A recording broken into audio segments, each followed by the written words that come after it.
TV.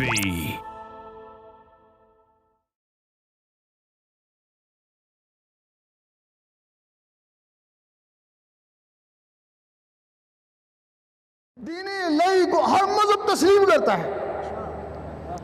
دین مذہب دین الہی میں چاہے مسلم تھے چاہے کافر چاہے زندہ تھے چاہے مردہ. اللہ کا دین عشق ہے. اب وہ عشق کیسے آتا ہے؟ لوگ کہتے ہیں کہ جب تک محبت عشق نہیں ایمان مکمل نہیں. دوائی کا پتہ بتاتے ہیں نا, دوائی دیتے تو نہیں ہے نا. اب وہ عشق کیسے آتا ہے؟ جب ہر وقت اللہ اللہ دل میں اللہ اللہ شروع ہو جاتی ہے. یہ دل کی دھڑکنیں اللہ اللہ پکارنا شروع کر دیتی ہیں. کوئی بھی چیز دل میں بس جائے اس سے محبت ہو جاتی ہے نا. جب اللہ دل میں آ گیا تو اللہ سے محبت ہو گئی نا. محبت کی نہیں جاتی, محبت ہو جاتی ہے. یہ جو کہتے ہیں ہم کو محبت ہے وہ مکار ہیں. محبت کا تعلق زبان سے نہیں, محبت کا تعلق دل سے. جب اس کے دل میں اللہ کی محبت پیدا ہو جاتی ہے تو اللہ کسی کا احسان لیتا نہیں ہے. اس کے لیے 1 روپے 10 کرو خرچ کرو 10 روپے لوٹاتا ہے. ایک نیکی کرو 10 نیکیوں کا ثواب دیتا ہے. تھوڑی سی محبت کرو 10 گنا زیادہ محبت کرتا ہے نا. اور جس سے اللہ محبت کرتا ہے اس کو ایک دن وہ دیکھتا ہے, سرسری نظر سے نہیں دیکھتا ہے, بڑے پیار سے دیکھتا ہے. اور جس دن اللہ نے اس کو پیار سے دیکھ لیا پھر محبت گئی, پھر عشق آ گیا, پھر میں تیرا اور تو میرا. اندر آئے تو بات بنے نا. یہ اندر آتا کیسے ہے؟ اس کے کچھ طریقے ہیں نا. جو بھی اللہ کا شوقین ہو اللہ کو اندر لانے کا, اللہ تو کہتا ہے طالب بے آ جلدی آ جلدی آ, لیکن تیرے پاس طریقہ ہونا تو. جب دل کی دھڑکنوں سے اللہ نہ شروع ہو جائے تو وہ ذکر قلبی ہے نا. جس دن تمہارے دل کی دھڑکنیں اللہ اللہ پکاریں, آج تمہارا طریقت میں پہلا قدم ہے, آج تمہاری منزل جاری ہو گئی. کچھ لوگ جن کی دل کی دھڑکنیں ہیں وہ تو اس کے ساتھ اللہ اللہ ملا لیں گے. تو جن کی دھڑکنیں خاموش ہوگی وہ کیا کریں؟ ایک اور آسان طریقہ ہے, یہ اللہ کی ضربیں لگائیں. گھنٹہ 1.5 گھنٹہ جب اللہ کی ضربیں لگائیں گے وہ دل کی دھڑکنیں ابھریں گی, وہ دھڑکن کے ساتھ اللہ ملائیں. اب اس کی اجازت بھی ہوتی ہے. اجازت کیا ہوتی ہے؟ آپ یہاں تہجد پڑھتے رہیں, کام تو بڑا اچھا کر رہے ہیں, لیکن شیطان ایک کونے پہ کھڑا ہنستا رہتا ہے, وہ تھکتا رہے, تیرا دل تو میرے ہاتھ میں ہے نا. جب کوئی شخص اس دل میں اللہ کو بسانے کی کوشش کرتا ہے, شیطان کے پاس جنات کی ہندو فوج ہے, حکم دیتا جاؤ اس کو برباد کر, تباہ کر, کچھ بھی کر, یہ اللہ اس کے اندر نہ جائے, ورنہ یہ ساری عمر کے لیے ہمارے ہاتھوں سے گیا. کوئی لوگ ہیں جو اللہ اللہ کرتے ہیں, ان کے دلوں پہ اللہ نقش ہو جاتا ہے. قرآن مجید فرماتا ہے کہ کچھ لوگ ایسے ہیں جن کے دلوں پہ ایمان لکھ دیا, وہی اللہ نقش ہو گیا, وہ ایمان ہو گیا. اگر تم دیکھتے ہو کہ واقعی تمہارے پر اللہ کا کرم ہے تو اس کے ذکر میں لگے جاؤ. 2 4 5 6 دن میں اندر سے اللہ اللہ شروع ہو گئی تو اس کا کرم ہو گیا. فَاسْكُرُونِي أَذْكُرْكُمْ, تو مجھے یاد کر میں تجھے یاد کرتا ہوں. اگر کوشش کے باوجود اللہ اللہ نہیں ہوتا ہے تو پھر اس کا کوئی کرم نہیں. اگر کرم ہوتا تو تم کو اپنے نام لیواؤں میں لیتا. اب اس کے لیے کوئی بیعت نظرانہ نہیں ہے. جو طریقہ بتایا اس پہ عمل کریں, اجازت لیں. اگر اللہ اللہ شروع ہو گئی تو دعا دے دینا, اگر نہ شروع ہو گئی تو تمہارا کیا بگڑا, جیسے ہے ویسے تو رہو گے نا. جو 5-7 دن اللہ اللہ کرو گے اس کا ثواب تو مل جائے گا نا. اگر تیرے اندر اللہ اللہ شروع ہو گئی تو اللہ اللہ تیرے عمل سے نہیں ہوگی, تیرے کسب سے نہیں ہوگی, اللہ کے کرم سے ہوگی. جب تیرے اندر اللہ اللہ شروع ہو گئی تو گارنٹی تو ہو ہی گئی نا. حج قبول ہوتا ہے, اس کے گناہ معاف ہوتے ہیں, لیکن اگر کسی کا قلب اللہ اللہ پہ چل پڑے تو اس کے سارے پچھلے گناہ معاف ہو جاتے ہیں. یہ عمل سے کسب سے نہیں ہوتا, یہ اللہ کی رضا سے ہوتا ہے. اس کے لیے ذکر لیں اور اپنی قسمت آزمائیں.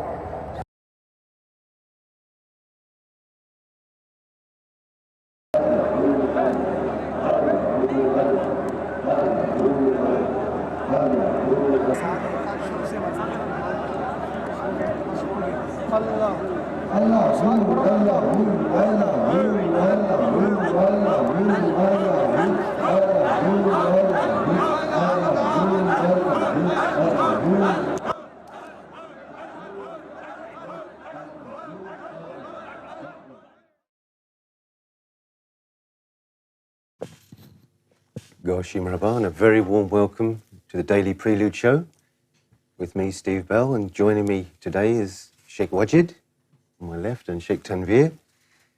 Goshi All Marhaba. right, and we have a really packed program this evening. Of course, today it's Monday, so it's Mission Report Monday as well. We've got lots of reports today coming in.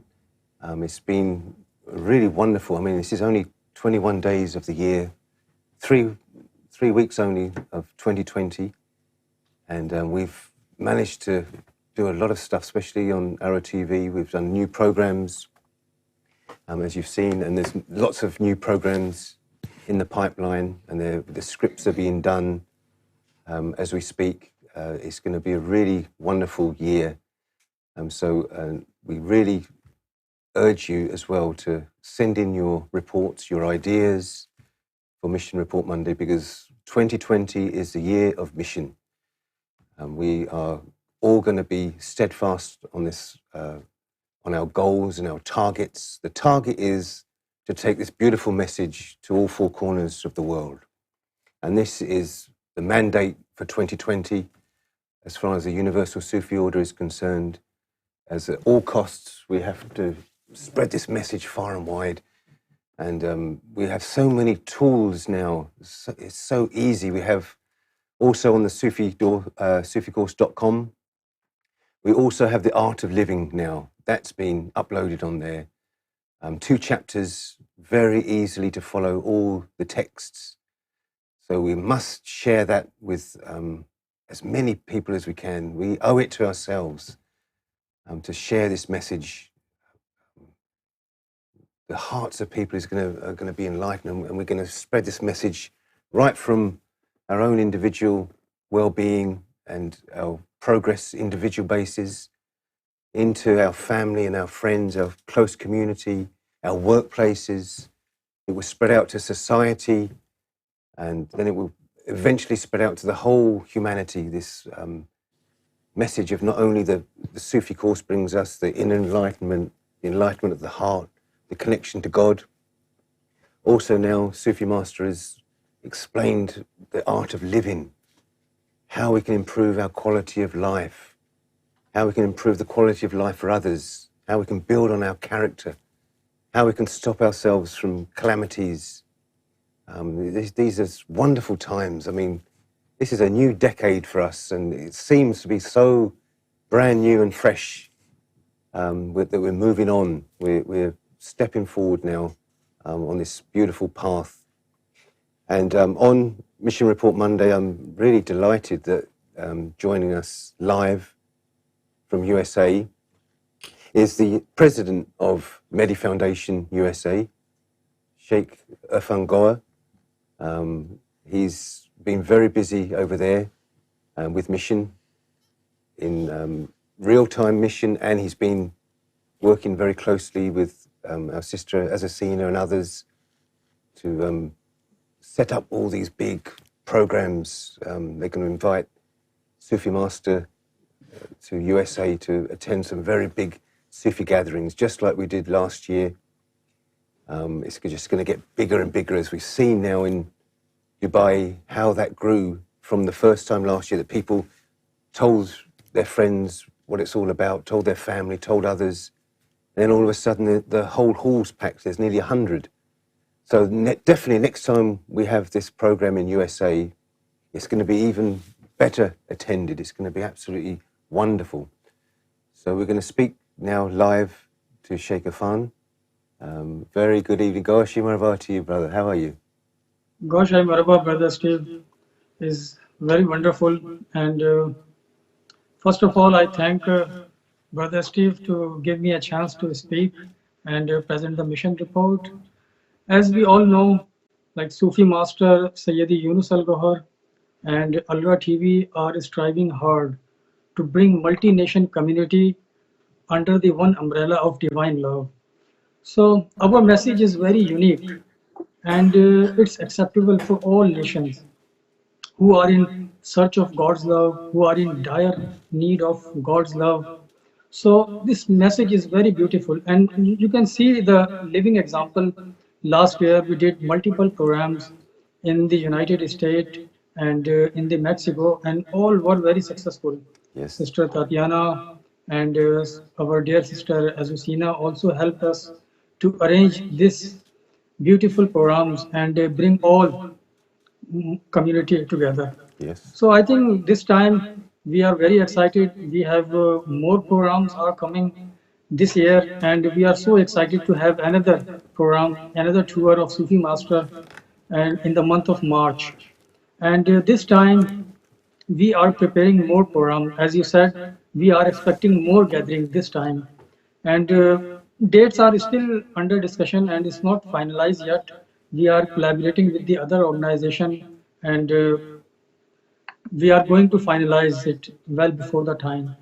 So let's our this trip is will start from the Mexico, and this tour of Sufi Master is start from Mexico, and Sister Tatiana, who is president of MFI Mexico, Yes. and Master Hector is also organizing multiple programs Wow. at various places in the Mexico.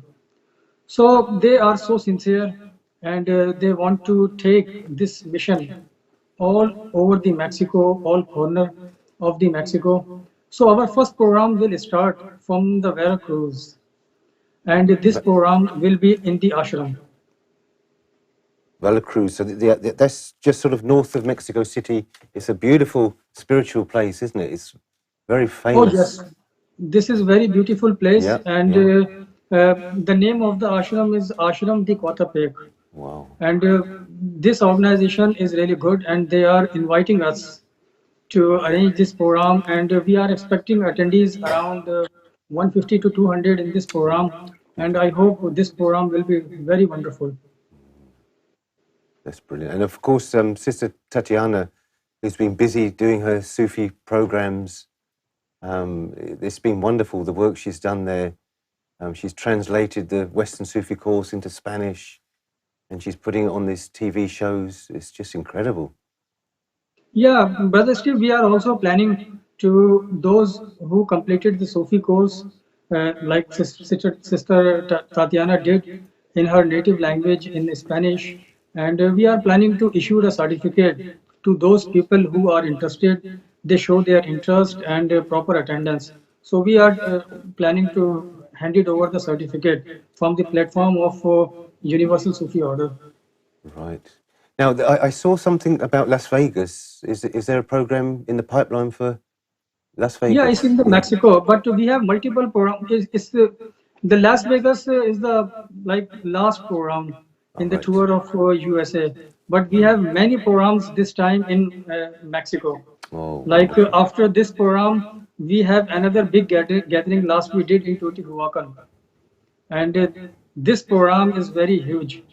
We are expected around 700 to 1,000 attendees in this program. So Which it's program very is wonderful. Which program was it? Yeah, in Teotihuacan, Ah, the massive gathering. You remember last time we did? yes, yeah. So we did the same thing this year, and but the gathering will be more large this Oh, time. yes, yeah. Oh, Yes. wonderful. Right. So, is there anything else you want to say? Yes, Because yes. After this program, we have another program in the city of magical town Villa del Carbon, and in this program, Master Hector and Sister Tatiana is organizing this program, and we are expected around 200 to 300 attendees in this program. gosh, So they are working so hard. And one more thing, like as I mentioned earlier, if you remember, like Sister Tatiana did one Sufi course in the Mexico yes. in her native language, and we are planning to give like honorary certificate from the platform of the Universal Sufi Order. So I think that will be very helpful Yes, yeah, motivation and reward for really hard work. Yeah, that's absolutely wonderful. Yeah. Plus, Azucena is also arranging two more programs in two different states. Like one she is arranging in program in Yucatan, Mexico, and another will be, is very hard to pronounce, Aguascalientes. Right. So these are the two different programs, and Sister Azucena is working on these Wow. programs, and I think it's a very wonderful program. So So, and she was offering like with her last discussion, she was saying like we have more opportunities of the programs, but I don't think so. We have time to accommodate all these programs because altogether we have five huge programs in the Mexico, and it's really good. And I appreciated the efforts of our member who are working hard to make yes. the reach of this mission as far as possible. Wow. I mean, yeah, it's one thing just booking the venues, but to get that kind of gathering is incredible work. Oh yes. We really do appreciate what they're doing over there, and we hope we're going to get Sister Tatiana next week on Mission Report. We're really glad to see you on Mission Report. Hope you're going to come regularly on here to update us everything that's going on. And Sure. I know there's something else we're going to talk about tonight, and that's the premiere of this documentary, this wonderful documentary that we urge everybody now to go on, Man on the Moon, on the ALRA TV YouTube, and you can press the waiting button and get ready because it's going to be premiered tomorrow, right, brother? Yes, it will premiere tomorrow. Do you want to tell us a little bit about it? Yeah, sure. Right. Like I want to mention one thing, like how we start this documentary. Like in our last tour of Mexico, Uh-huh. I remember Sayyidi told me like we have to like make some type of videos that attract people and some informative videos Yes. according to like basic teachings of Islam, Quran, and prove these evidence in the light of Hadith. So I was working on it, and like since last year, I was writing the script, and I was not able to finalize the video because the series of programs in the United States and London, plus after last program we did in Israel. So I don't have enough time. So when I come back in USA, I started to work on it, and we like prepare all the script, made all the voiceovers, and finish all these things. So I must recommend to our audience. This is very important video about the reverence of the moon and importance of the moon. Why moon is important in all the religions. So I think if ALRA TV has the premiere or the trailer ready, they can show it right now. Yeah, we will show the trailer a little bit longer, but it's 12:15 British time on ALRA TV YouTube, 21st of January 2020. And really, we want people to watch it straight away. The more people that watch it at the same time and get it trending and get it shared, press that like button, and we can really get this moving. A wonderful documentary, The Man on the Moon. And as we saw with The Known and Unknown, which is on Amazon, it's on Amazon Prime. So there's no reason why Man on the Moon won't be on Amazon Prime as well. And we'll really start to get a name for ourselves. So congratulations on this. It's wonderful, absolutely amazing. Thank you, Steve. So it's about 20 minutes long, the documentary. So, sorry? The documentary is 20 minutes. Yes, it's Yeah. Which is approximately around 20 minutes. Brilliant. So it's really capturing, people will have 20 minutes and everything will be packed in there. Just superb. Okay. Is there anything else you want to share? We have some programs in USA also, but I Right. will share it later. Yeah. I'll keep those for next time. We want to see you on here regularly. It's really nice to see you. Thank you so much. And we're going to play the trailer right now for everybody to enjoy. And thank you so much for joining us Irfan Bhai, God Office. Thank you, Brother Steve. Yeah, that's it. Watch as the ALRA TV. Watch the Man on the Moon documentary premiere. That's okay.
Wow, wasn't that absolutely amazing? As everybody, excellent, lovely video, amazing promo, good video, wow, excellent. Yeah, I couldn't agree more with everybody's comments. Absolutely amazing. And it's going to have English subtitles, which I'm going to be happy about. And it looks really professional, doesn't it? My gosh, this is going to do a lot of damage. We have to share this like crazy. You can hit the waiting button now. Just go on to Man on the Moon on ALRA TV YouTube. Press the waiting button, and then as soon as it comes tomorrow, 12:15 British time, we'll be good to go. We're going to have some music coming up as well. As I said, we've got a fun-packed evening. We have the Sufi boys, Mahad Amjad and Rizwan Gohar again. We're going to play some music later. It's going to be a bit different this evening. There's going to be a bit of a twist. So stay tuned. It's going to be absolutely well worth it. You'll remember Mahad from the Christmas video. When we were looking for a guitarist, there he was. So you're going to really enjoy this. So please stay in tune for that. And what we're going to do now, because this is going to be, this week we're going to show these exclusive videos. We're going to show lots of photos and clips and video reports from the Nepal 2020 tour, this groundbreaking tour of Nepal. And it was day one in Nepal after that hugely successful program. Sufi Master Younus AlGohar delivered that beautiful speech and Sufi zikr to that packed hall in Dubai. It was off to Kathmandu today, and it was, the hall was absolutely jam-packed with people. And throughout the last couple of days, there's been this big movement of people from South Asia into Nepal, all eager just to catch a glimpse of Sufi Master and to listen to the speeches they've been watching adamantly on ALRA TV, and now they've got the chance to meet the Sufi Master in person. So they've been travelling far and wide and all gathering in Kathmandu from whichever direction or way they've been. It's been like a descending on Nepal, ready for these string of programs that are going to happen. So we're all really excited about this tour, and we'd like to share with you the video now of all these wonderful, happy people all descending on Nepal, ready for this 2020 tour.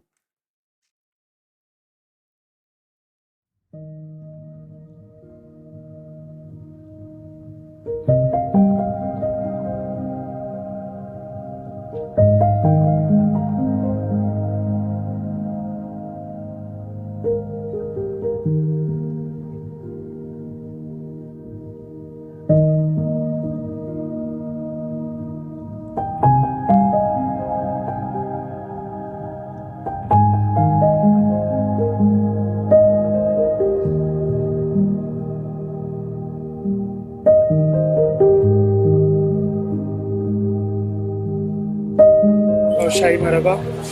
मैं देख रहा हूँ काफ़ी सारी families आ रही हैं मारवाड़ी सेवा समिति में, और काफ़ी सारे लोग हैं, गिफ्ट्स भी लेके आ रहे हैं अपने साथ साथ। और यह है कि फ्रेम्स भी देखे हैं मैंने, फ्रेम्स प्रिंट किए हैं सरकार की तस्वीर।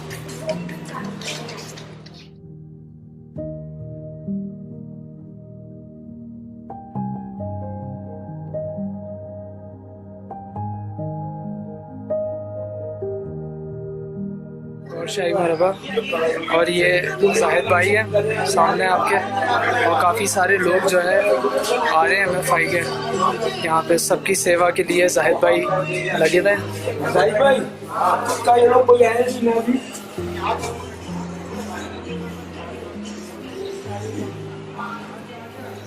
ये सारे लोग आए हैं अभी तो ये सारे अपने गौरियंस हैं, और सब की बुकिंग है इसमें मारवाड़ी सेवा समिति में।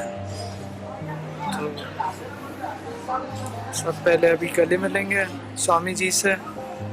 स्वामी जी से मिलने के बाद स्वामी जी ने इनका इंतज़ाम किया हुआ है, जाहिद भाई ने और स्वामी जी ने मिलकर, और इनको कमरा देंगे ताकि ये लोग जो है ना सब अपनी रिहाइश पक्की कर लें। ये स्वामी जी की सेवा में हूँ मैं, और स्वामी जी काफ़ी लोग मिल रहे हैं स्वामी जी से।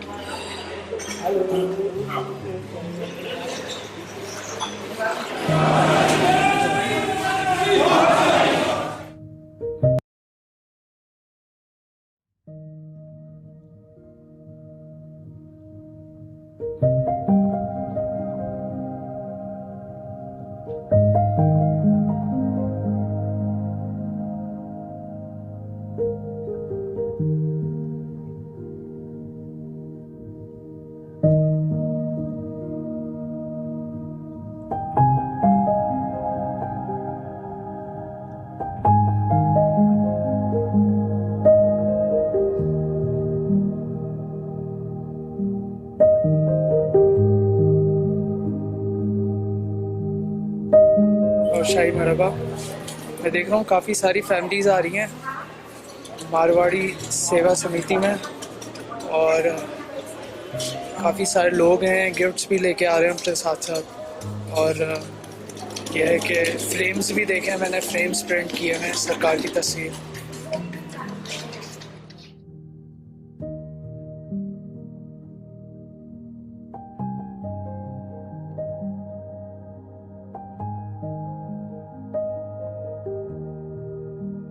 और शाही मरहबा। और ये जाहिद भाई है सामने आपके, और काफ़ी सारे लोग जो है आ रहे हैं MFI के यहाँ पे, सबकी सेवा के लिए जाहिद भाई लगे हुए हैं। जाहिद भाई आपका ये लोग कोई है नहीं अभी?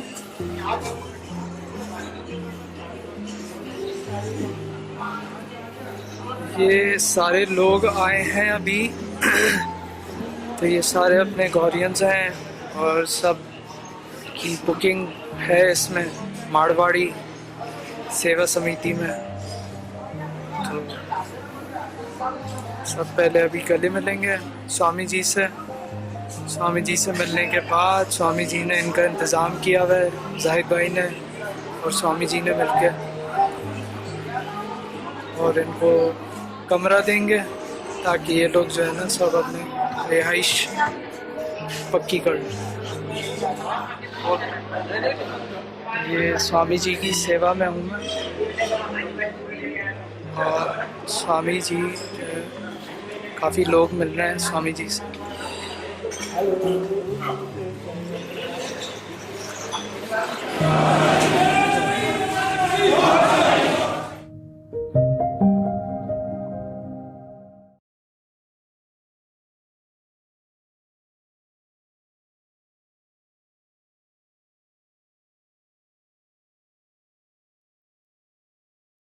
Welcome back. Wasn't that just awesome? I'm sure most of us, when we watch that, you remember how we felt the first time we met Sufi Master Younus AlGohar, and you can imagine the excitement that's in there.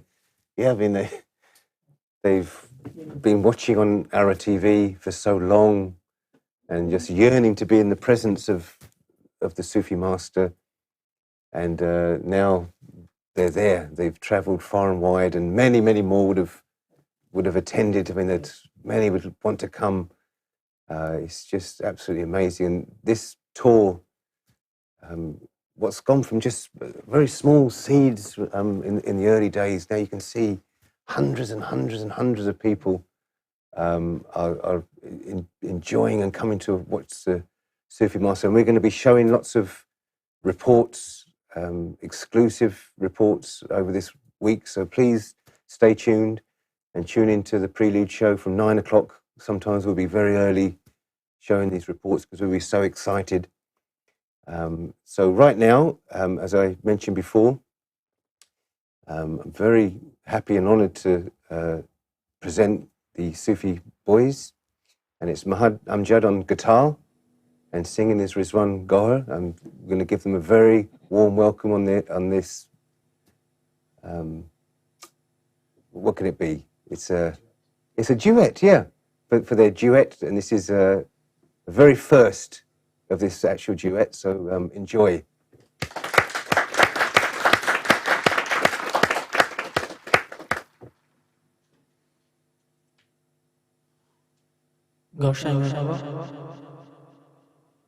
آج میں اور مہاد قصیدہ پڑھنے کی سعادت حاصل کر رہے ہیں. بلغ العلا بکمالہ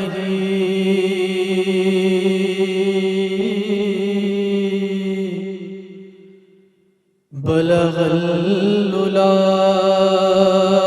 بکمالہ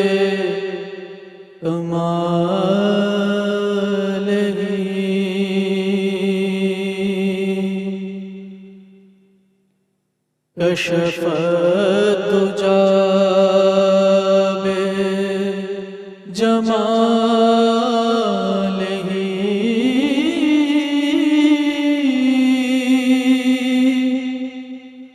صلوا علیہ وآلہ.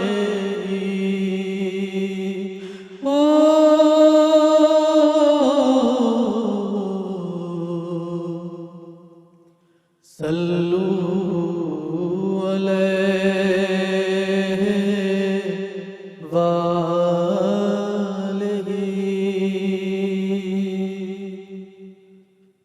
نہ کہو کہ آقا یہاں نہیں،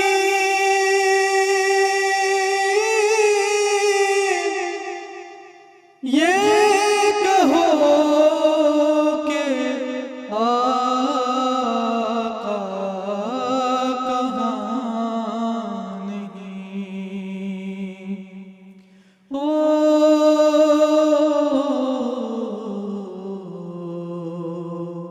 صلوا علیہ وآلہ.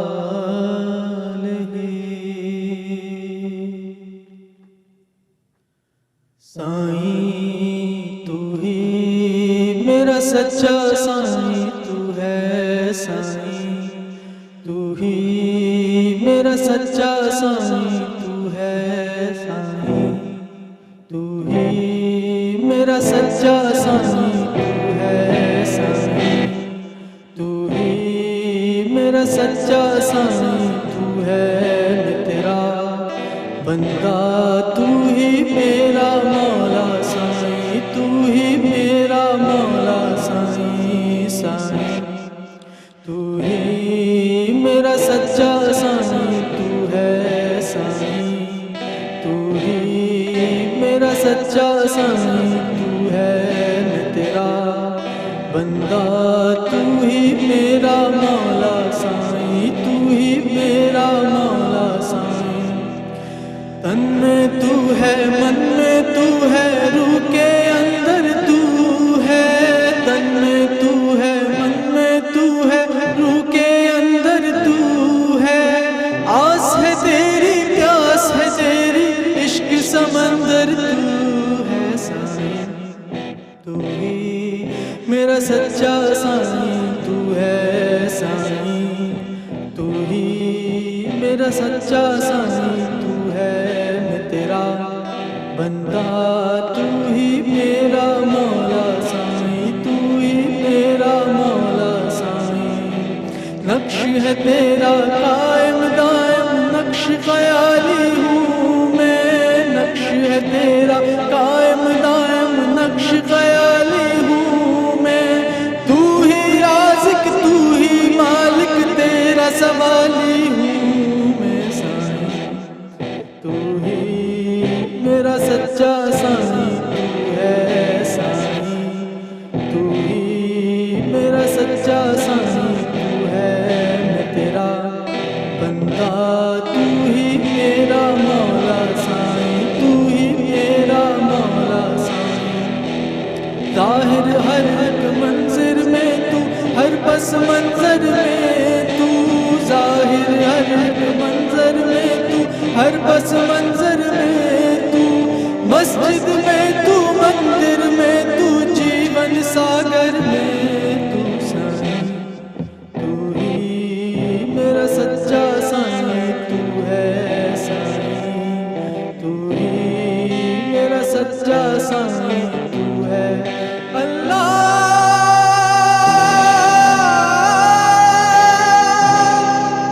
अल्लाह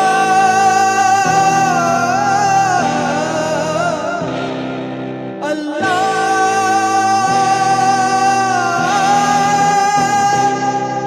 अल्लाह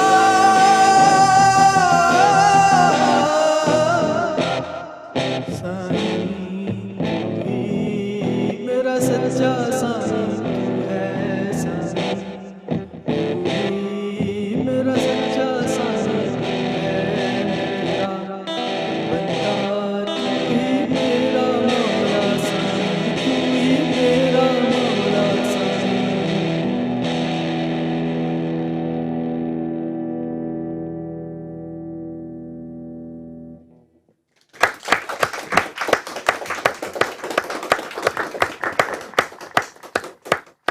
Wow, wasn't that? That was amazing. Thank you, guys. That was the debut of the Sufi Boys duet you saw there. Absolutely amazing. And so we're on Mission Report Monday. We're proudly and pleased to say as well that Sheikh Shakil has completed his Chinese New Year Sufi order video, where he's done an introduction into the Universal Sufi Order in Mandolin, and included within it the Chinese New Year. So we're going to be able to hashtag Chinese New Year 2020, Year of the Rat, Chinese New Year, Love, Heart, all these, and they're going to be viewed by absolutely thousands of people. So this is how we have to get out there. We have to find these trending opportunities, the New Year's, the Valentines, the Easters, the Eids, different events that go on that we know that trend, and we start to put our videos out there, and there'll be really, so we're let you know exactly when that's going to be ready. We're editing it at the moment. So that will be the introduction to the Universal Sufi Order and Chinese New Year combined in Mandarin, which is going to be absolutely superb. I mean, we're not getting translators in. These are real Sufis putting their minds and their hearts into these translations and into these videos. It's been wonderful. And we saw the magnificent results from the first video that Sheikh Wajid and Sheikh Yoko did in Japanese. And of course, Yoko's son, Ali, has also done a Japanese introduction into the Universal Sufi Order himself. Just a young guy who's just brave enough just to put it out there, whatever he could. It's just a minute or 2 minutes, but it's just an introduction. And somebody will see it, a youngster practicing Sufism and talking in Japanese, and some loving soul out there is going to watch it. And this is what we're after. Even if we just capture one, if we make a whole video and put it out there for a whole year, but if just one loving soul watches it, then the job is done. And this is what our goal is. This is our life, is to get this message out.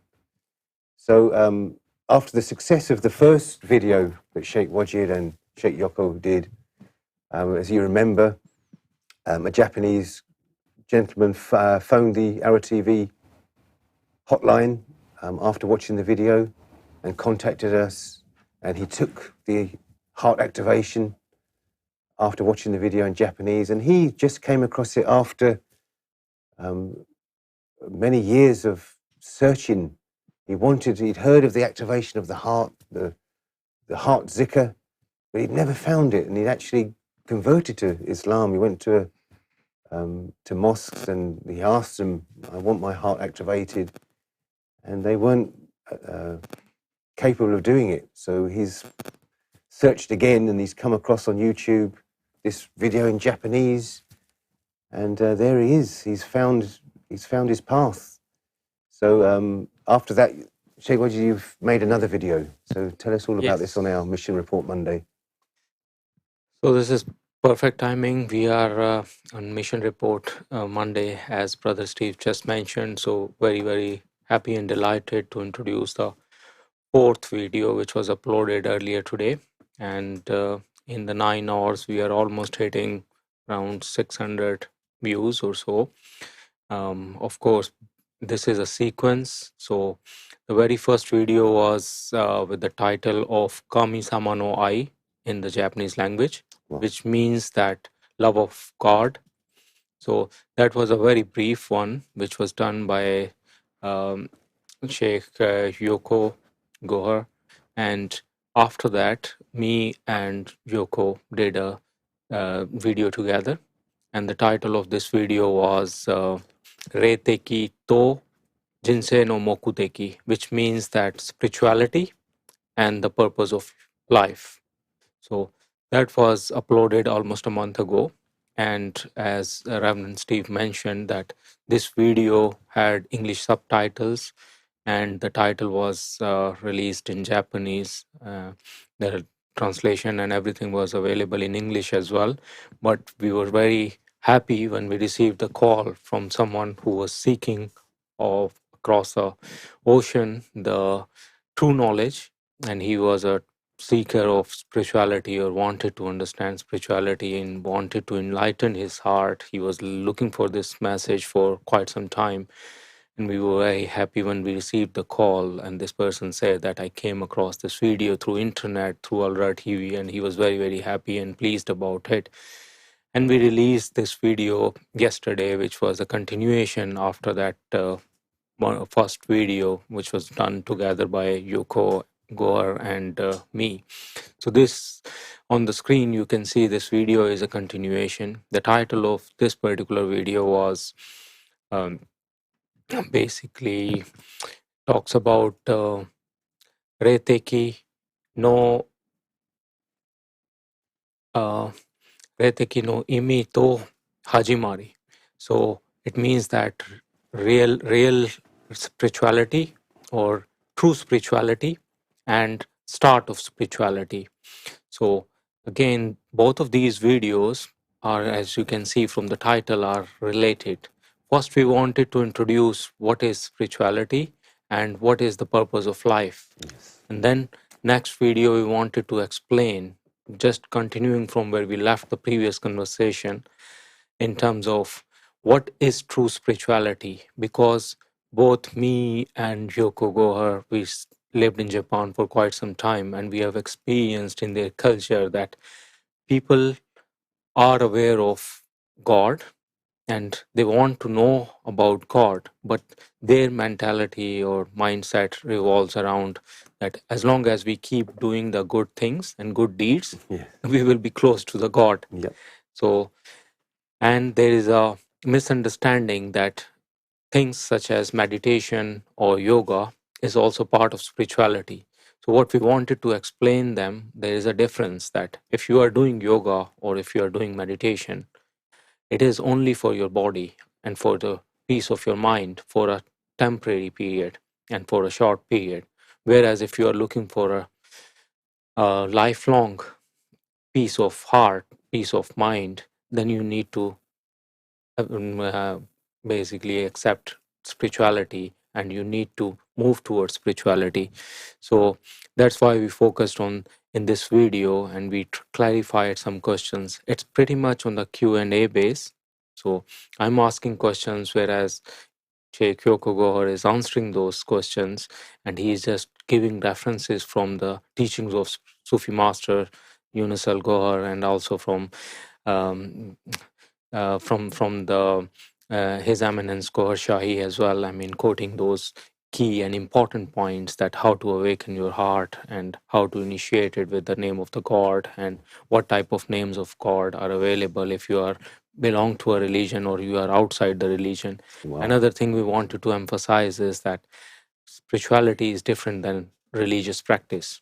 It has nothing to do, there's no prerequisite or condition you need to first adopt a religion and then only you become a spiritual person. So we wanted to explain that aspect as well. So hopefully you will enjoy this video. As I said, the subtitles are also available. You will be able to understand through the subtitles what we are trying to explain. But one of the things which I want to take this opportunity and spend just a couple of minutes, because as we discussed, we have released a survey. A lot of people do want to contribute to the Universal Sufi Order and want to do more things about in terms of the videos or so, but they don't know where to start or how to start. I mean, to be honest, based on my experience, all we did was we decided to just split the material or content into multiple parts. So just try to focus, like if you are conveying a message or you're trying to convey the message and you are trying to convey whatever knowledge you have, don't just start with everything in one go. Yes. You need to Absolutely. split it into parts and chunks. Yep. So try to make the videos from 10 minutes to 15 minutes long and just focus on key points within a specific video so that you're not overloading people with everything and they become like, okay, overwhelmed and they get lost in the so much information right Yes. away is available. So if you are talking about love of God, just focus on that aspect. Give references from multiple holy scriptures from the past, from the holy books, or from based on their culture, based on their religion, based on their customs. If whatever you are addressing, if you are addressing to a Chinese community, try to understand what do they really uh, think and understand about the God in the first place, and then try to relate it based on their understanding, their culture, their knowledge, and only then you will be able to communicate it effectively. The same thing if you are trying to explain spirituality, do some homework of like while addressing the Japanese community, what do they understand? What is the misconception about spirituality? How basic their understanding of spirituality is? Do they really understand the difference between celestial souls, terrestrial souls? If they don't, then how are you going to explain it in the very basic form? So many examples that spiritual master gave, that okay, when the baby is being formed within the womb of mother, and there are stages. We use the similar basic things, in fact, in order to explain these topics or these concept difference between celestial souls and terrestrial souls. So it's very important that, okay, you just divide it per topic, focus on 10 minutes, 15 minutes maximum, and just emphasize with the references on those topics. So as I said, very happy that the video is released, and definitely it's going to continue. We will release more and more material now with the Universal Sufi Order. As Reverend Steve mentioned, there is a video from Ali as well. So 4 videos are already available in Japanese language. People, if they are searching with the word of like spirituality or what is true spirituality and what is the love of God, they will find these videos. Yes, it's just wonderful. Jaitanveers and the Nepal, to see all those people, I mean, wasn't that amazing? Amazing.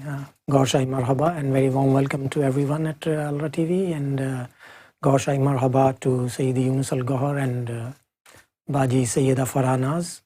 And especially I would like to take this opportunity to express my heartfelt gratitude to all the luckiest ones, those who have made it to Nepal, and they have traveled from far and wide and remote areas from India, Bangladesh and Pakistan also. And many more are on their way to Nepal, on their way to Kathmandu, and hopefully they will be making it. And it's, we can't describe it in words, that these moments that the Sufi master Sayyidi Younus AlGohar and Baji Sayyida Farhanaz have blessed the people of India, Nepal and Pakistan.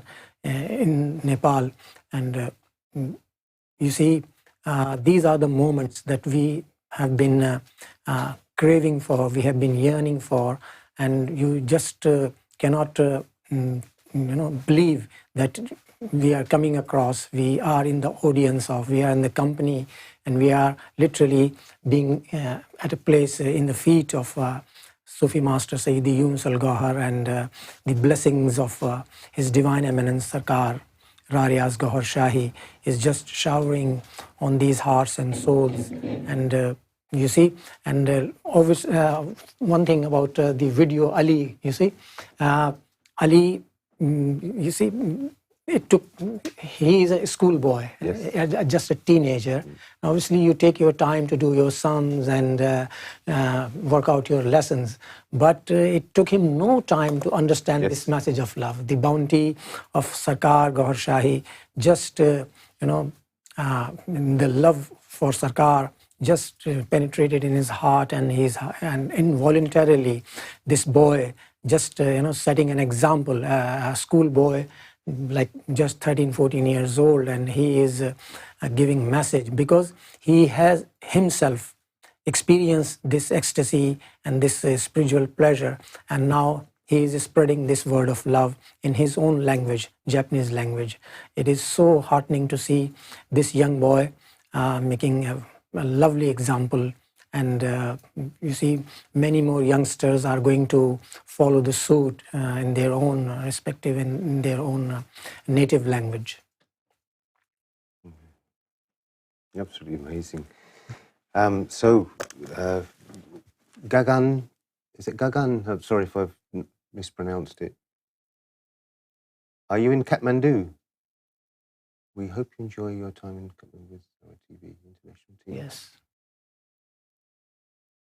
Is he talking from Kathmandu? No. Okay, we hope you enjoy your time.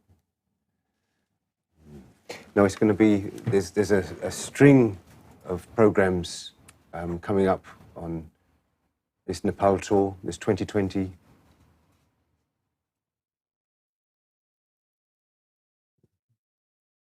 Oh, yes, you are. Gagan is in, Yes. Wow, where have you come from? Where have you traveled from?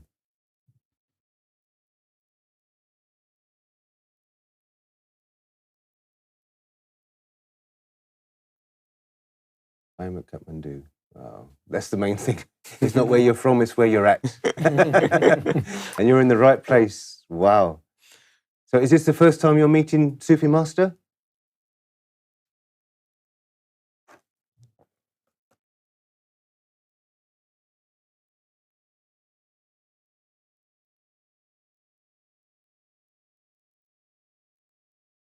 I traveled from Surat, Gujarat, India. Oh, wonderful. And I'm guessing it's like the first time I travelled from. Wow. Well, we hope you enjoy yourself. This is, I mean, words can't say Yes. the difference when you're in the personal company and you're in the presence of Sufi master. You feel the energy and the divine light. I met second time to say, oh, wow, okay. That's wonderful. Every moment of this journey, back home in Pakistan, when we used to go to visit to see Sarkar at Kotri, people coming from Punjab and interior Sindh and Karachi and other parts, and everybody would share their story. Oh, I was coming when I reached the railway station or bus station, and I was just thinking about this, that yes, I'm going to see Sarkar and I will say like this and I will say this thing. And the moment when they see Sarkar, just have, the very first glance, they just forgot everything and Sarkar would say all what they had to say. They say, oh, what is this? Yeah. And the whole journey was became so pleasant, People would share their experiences during journey as to what is spiritual, they would experience and they would literally feel, and they would share this. Yes, these are the things going on with us. So these people also, they are enjoying every bit of this journey. This journey is just. There can't be any the holiest journey than this in their lifetime. Well, because they are coming across, they are going to see Sayyidi Younus AlGohar and receiving the blessings of Sarkar Rariaz Gohar Shahi, Imam Mahdi, Kalki Avatar, the Messiah. So, as we say that words, can't describe these feelings. Well, that's lovely. And Gagan says, I can't explain my emotion in words. I see Sayyidi with, sea of tears. Oh, lovely. Many congratulations to you, Gagan, for being there. And please say our Goshim Rabban, our warm regards to our lovely Swami Ji. I mean, we really miss him. I just saw him in that video. I don't know if people are joining. We showed the gathering of people from South Asia in Nepal, and Swami Ji was amongst them. He's Yes. smiling away. To see him. So it's lovely to see him come from UK. He's gone to India, and now he's travelled to Nepal. Of course. Because he knows the Sufi master is a true meet, and he's said so often. I mean, he made some lovely speeches. He was alongside us in many programs in UK, and he knows the guru. I mean, it's incredible how he's talking, how he's embraced the Sufi message. He's joined us in our Sufi Zikr, our universal Sufi Zikrs. He's a wonderful guy. So let's hope. And thank you for sharing with us, Ganga. I hope you can share some more over. Come online regularly and give us updates of your experiences and how you enjoyed it. And we're going to have Nasir Younus, as soon as he's settled, he's going to send us some messages. So stay tuned from 9 p.m. every day. We're going to be giving updates on the Nepal. We had Sheikh Irfan Goa, the president of Medi Foundation in USA, a bit earlier, giving us a report on our Mission Monday report. And that was really wonderful. And of course, he's made this documentary, a brand new documentary that's going to be premiering on ALRA TV on YouTube tomorrow, Tuesday, the 21st of January at 12:15 British time. So press the waiting button, and we all want to watch it live as soon as it comes. It's going to have subtitles as well. And we saw the trailer that we're going to show that again, the trailer, and it's going to be absolutely awesome. So everybody's going to watch this documentary tomorrow. If we're all watching it together, we all share it together, and we can get it trending. And very soon we'll have it, just like The Known and Unknown, we'll have it on Amazon Prime. And maybe Netflix one time will pick up our movies and our documentaries, and it'll be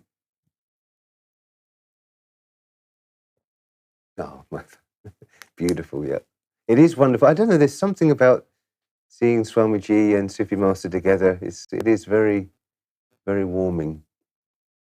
And of course, Najubaji. Yeah, wonderful. I feel today my life is fulfilled.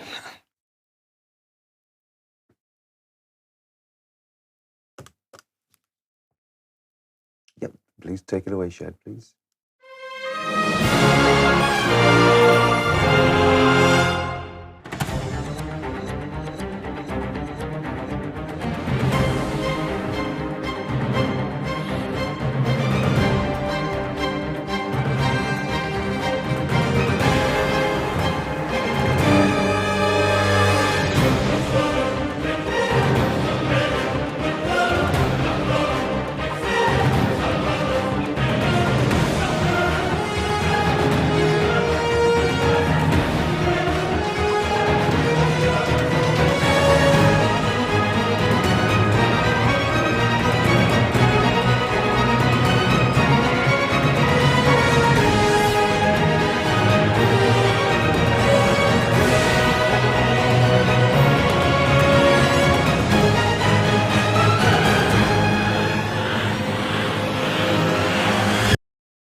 We're going to be telecasting a bit later after our show, the live, sorry, not the live footage, the footage of today's program in Kathmandu, in Nepal. So that whole program will be shown a bit later with the footage of the speech and the zikr. I mean, it's absolutely wonderful. And you saw the hall in Dubai. This hall was twice the size, and it was absolutely heaving with people, and the stage was alive with music, and Sufi Nadeem was singing away. Absolutely amazing. You're really going to enjoy that. So we're going to be showing that a little bit later. And right now we're going to discuss a bit more from the Western Sufi course.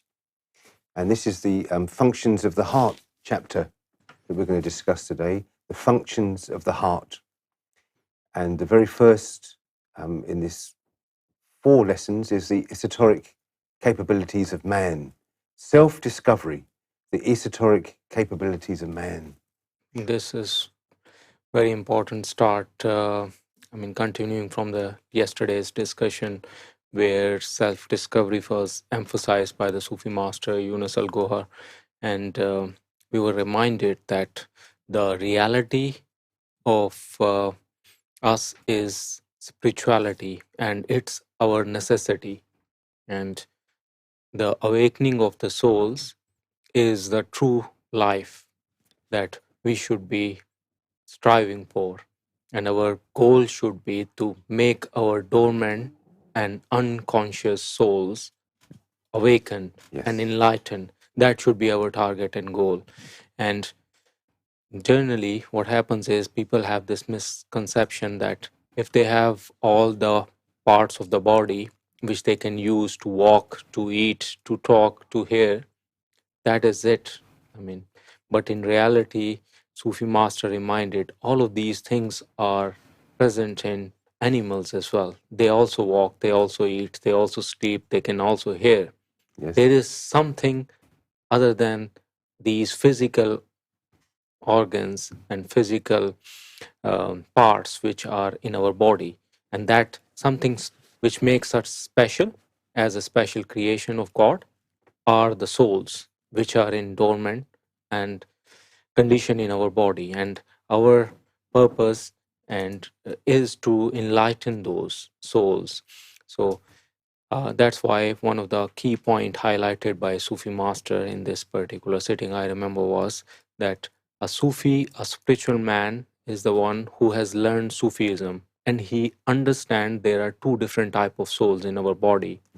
There is terrestrial souls and the celestial souls.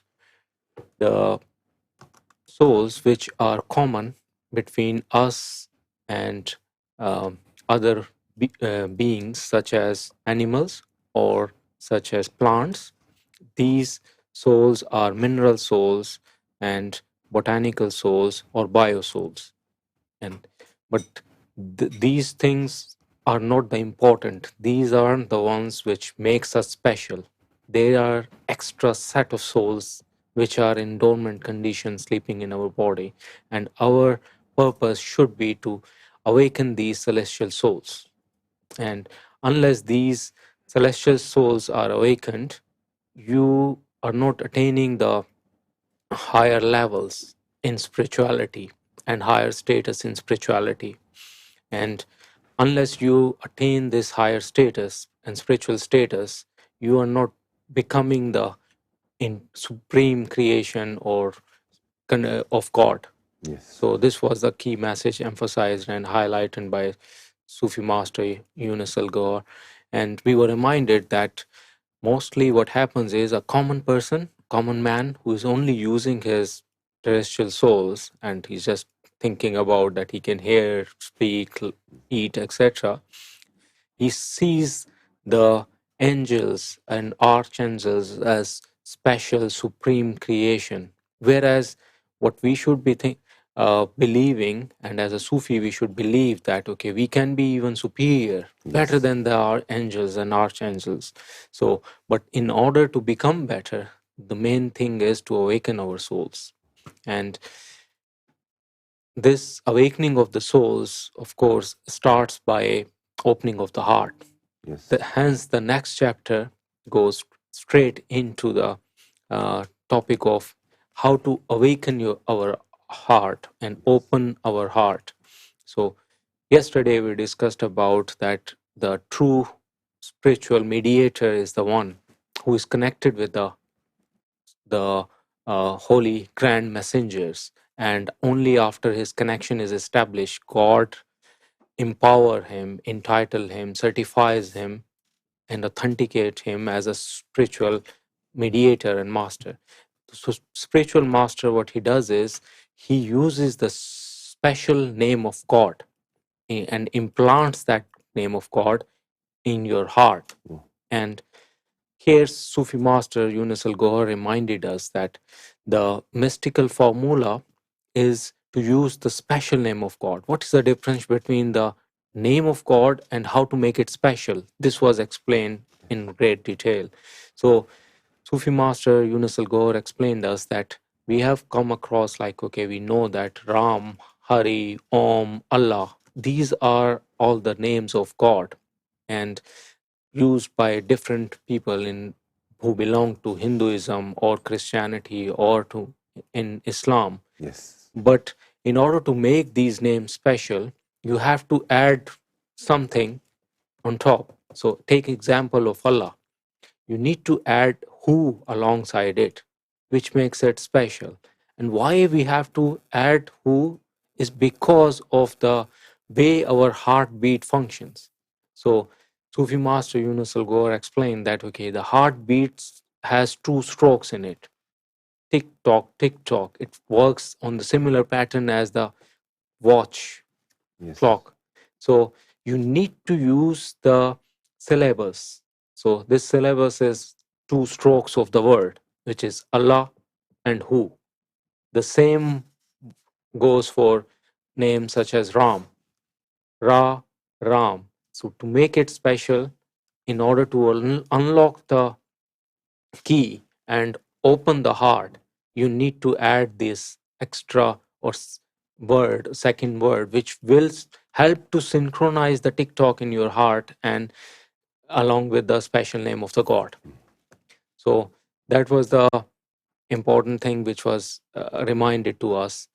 Sufi master Younus AlGohar also told us that in the old times and the special Sufis and mystics, they used to use even more complicated strokes or syllabus, which is La ilaha illallah. But for a beginner, for a person who is literally starting his journey also, it's difficult because you are struggling to find the TikTok or harmonize the name of the God with the TikTok. If you are going to use the complicated motto, it's going to take some time. It will be difficult for you. That's why it's better, and that's why spiritual master, a true spiritual master, will give you a simple name which you can easily practice by yourself along with the two strokes Right. in your heart, yeah, or heartbeats. So, and these two syllables is the practice which was emphasized again. So Ra, Ram, Hari, Om, again two, So and the Allahu, two syllables yes, relating to the two heartbeats, heartbeats, and yes, that strikes into the heart and generates that divine energy, which is the second step after the awakening of the heart. yeah. Then the function of the heart is to produce divine energy. The Produce first is to to the, yes, pronounce the name of God, and then to yes, produce the divine energy to through produce that mechanism. exactly, And we actually learned there that it's the physical heart where yes, the actual mechanism starts from. We always used to think it was the yes, spiritual heart, which was really yeah, eye-opening and indeed, incredible. So, Sheikh Tanvir, this is obviously this we spoke about this in the last chapter as well, but this is carrying on about the actual mechanisms. That this is the bedrock of Esoteric, Sufism, yes. The esoteric capabilities. opening the heart, and what the capabilities of man. Yes, very important. And you see, Sufi Master Sayyidi Younus AlGohar has explained the hidden treasure that God has kept in a human being. Means we see a normal person just sees his color of his skin, and then he knows that yes, I am made of flesh and bone, and more. If you can, dig deeper, only you come to know about the physiology and anatomy, the working principle of different organs. But in spiritual, it is the spiritual sciences that tell you that how your body has been formed, how a mass has been formed, right from, and how a particular shape has been given to certain things. Yes. It is the spiritual sciences that tell you exactly, like the mineral spirit.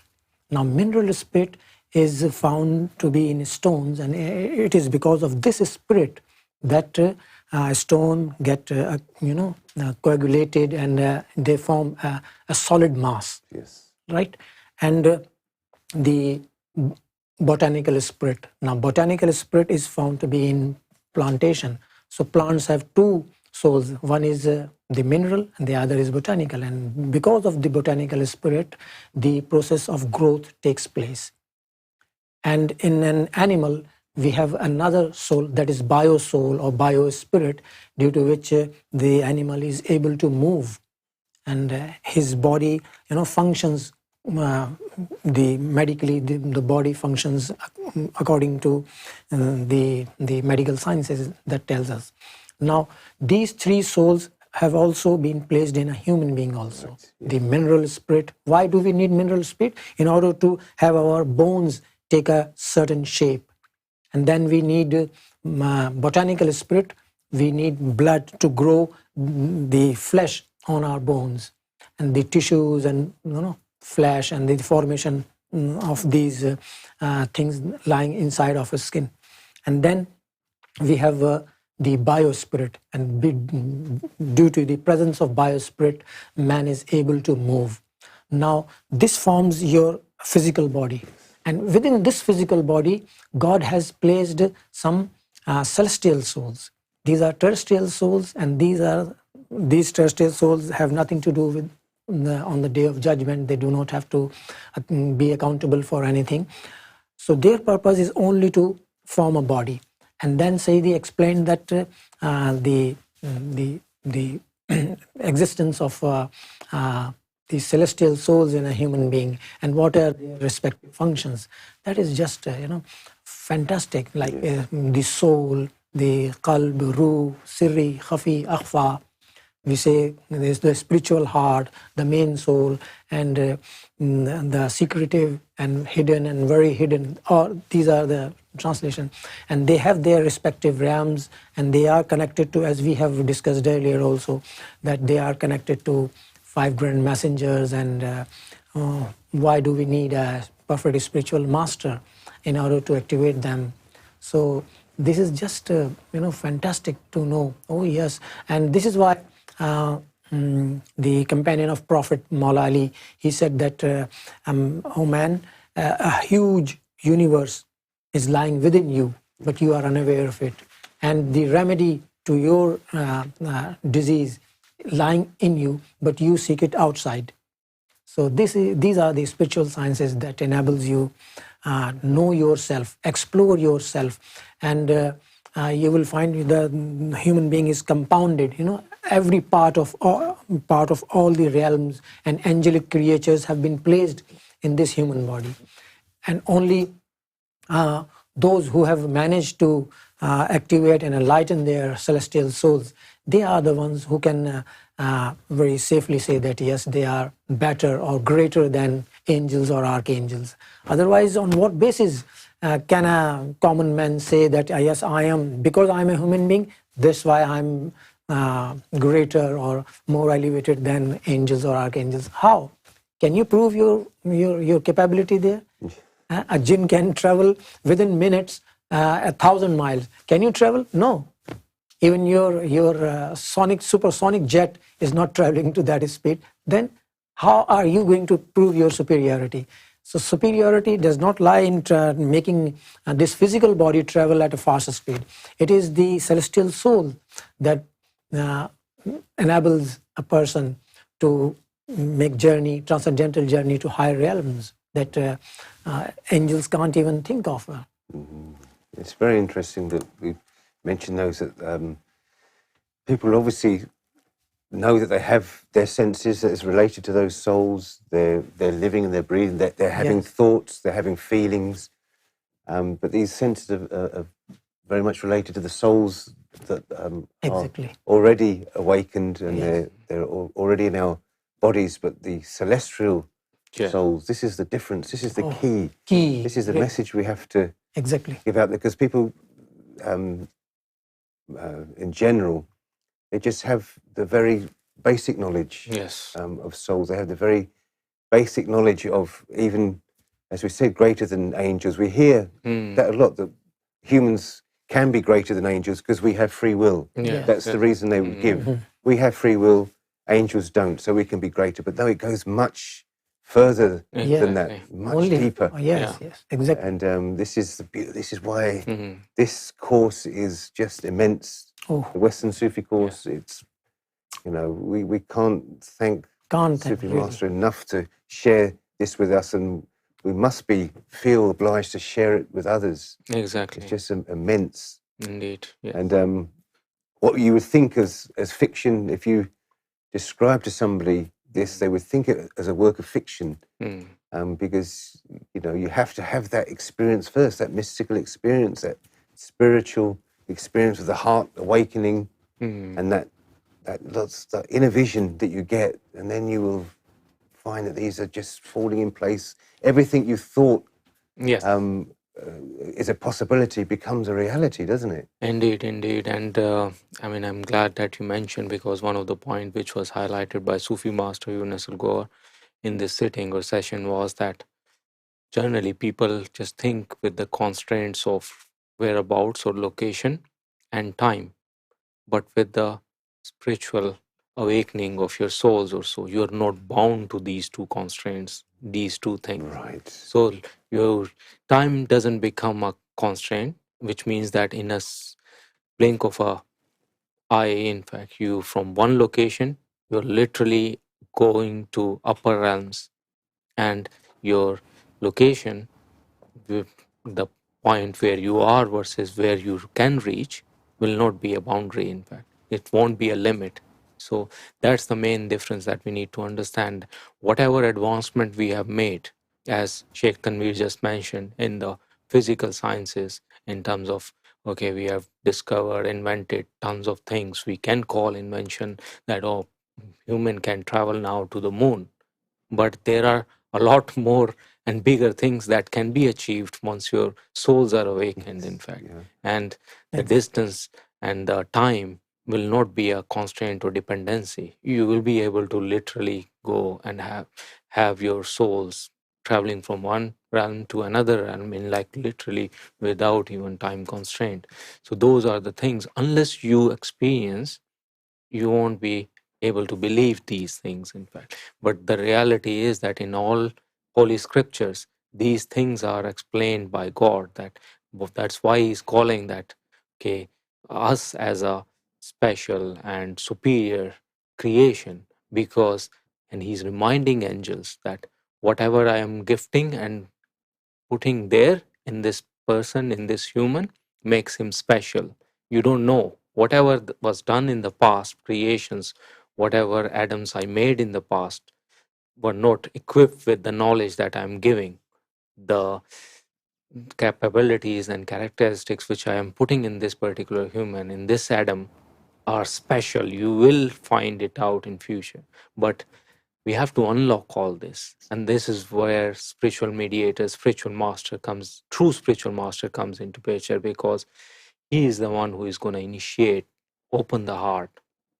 And as you said, the next topic is kind of related. That's why I want to just emphasize key points of this topic, which is nurturing of the spiritual heart.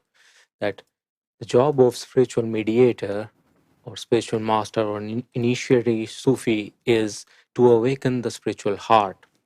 But once he awakens the heart, becomes conscious from unconscious and dormant state, it becomes unconscious.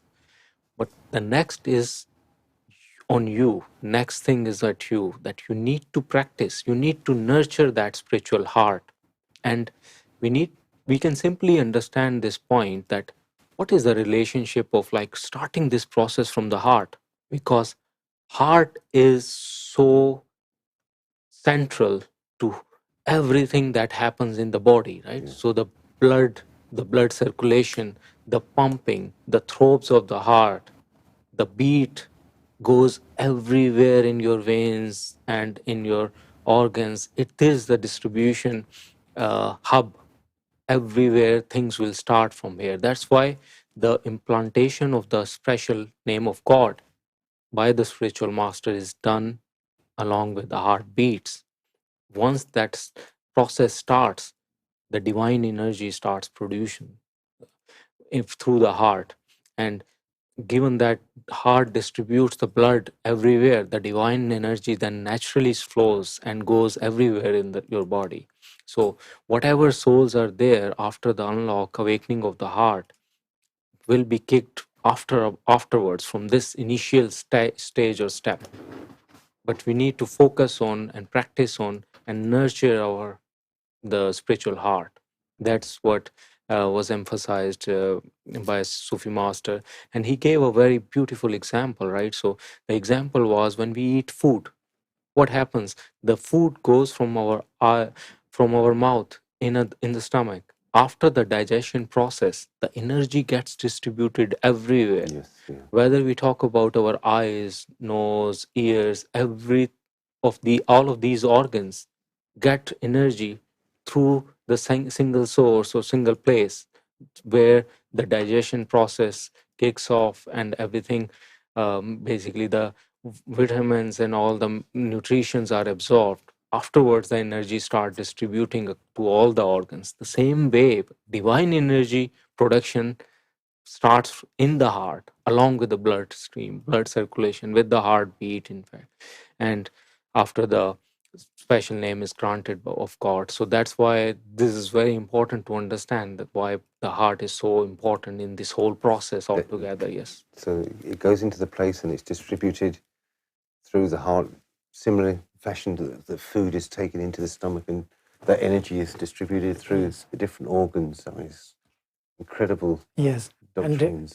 And the way Sufi Master Younus AlGohar explained about breaking this special to just follow the pattern of heartbeat, because it's going in a certain rhythm, and that special name, the name of God, has to be made in a way that it synchronizes easily with this pattern.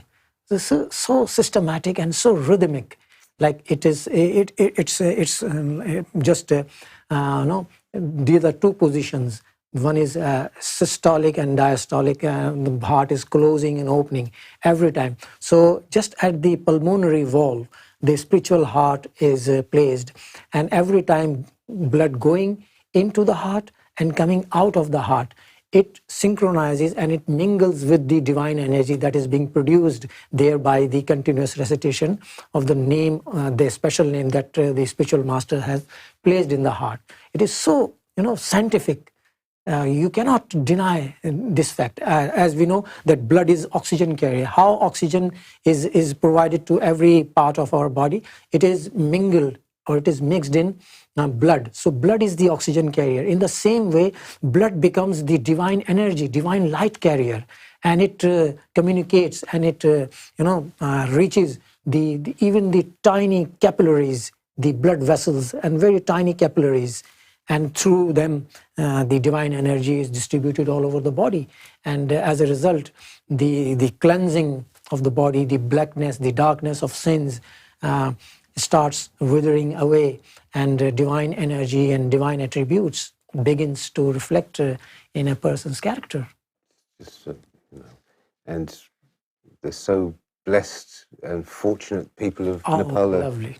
In the presence now of a true Sufi master, a perfect spiritual guide who can start that process. I mean, we travel so far. I mean, you spoke about yoga as well. The benefits of yoga and the benefits of, we see chakra balancing, we see a lot of that, people balancing chakras or doing practice of yoga. And this is the terrestrial souls that are being nurtured, and they're being given this energy and upliftment. But the celestial soul, that the soul that will be answerable, that will be in the presence of God, that soul is not present during these practices. It's not part of the practice. And it all starts with that enlightenment of the heart. Any of these worships, any of this outer practice that we do, if the soul aren't present, the celestial souls aren't present, then it's just going to waste. Exactly. It's just a temporal fix, a temporal burst of energy. Yes. But this is an amazing topic. So this last one was the nurturing of the spiritual heart and the production of divine energy. Yes. It's absolutely incredible. Indeed. I think there are a couple of more lessons in this chapter, but probably we should cover these tomorrow. Yes, we can emphasize, remind people. Yes, exactly. Because of course this is the bedrock, and this is the whole spiritual path goes on the opening of the heart, the awakening of the heart. And we've had a beautiful show so far. We had a mission report Monday earlier, and we were revealed that Sheikh Shakil has finally completed this wonderful video in Mandarin for the Chinese seekers of Sufism, and he's done a wonderful video that's going to be edited and ready very soon for everybody to share, and we'll be notifying you when that's going to be ready. Also, we heard from Sheikh Wajid and Sheikh Yaqub have done another Japanese video, introduction into the universal Sufi order, and really relating it a lot to the Japanese culture as well. You discussed about food, and it was really incredible. It's very important that we have a human element to it as well. That's not just a robotic reciting of the message. You know, let's think about the community that we're in. Let's think about the people that we're trying to reach and really try and touch them. As you know, Sheikh Shiko, he's really timed it well for the Chinese New Year, the Year of the Rat, which is on the 25th of January. So we'll be able to share that video amongst this Chinese community. And also ALRA TV, we've got a wonderful video that we're making for Valentine's. So we'll be letting you know exactly when that's ready. That's in the making at the moment. We're doing a promo for Valentine, very much about the heart and about love. And then there's lots more. Every festival we're going to be touching on ALRA TV because our message is for everybody, without exception. So we're going to go in for a little break now, and we'll be back shortly. Please stay tuned.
Wow, so of course that was the awesome trailer for the new documentary that's going to be premiering tomorrow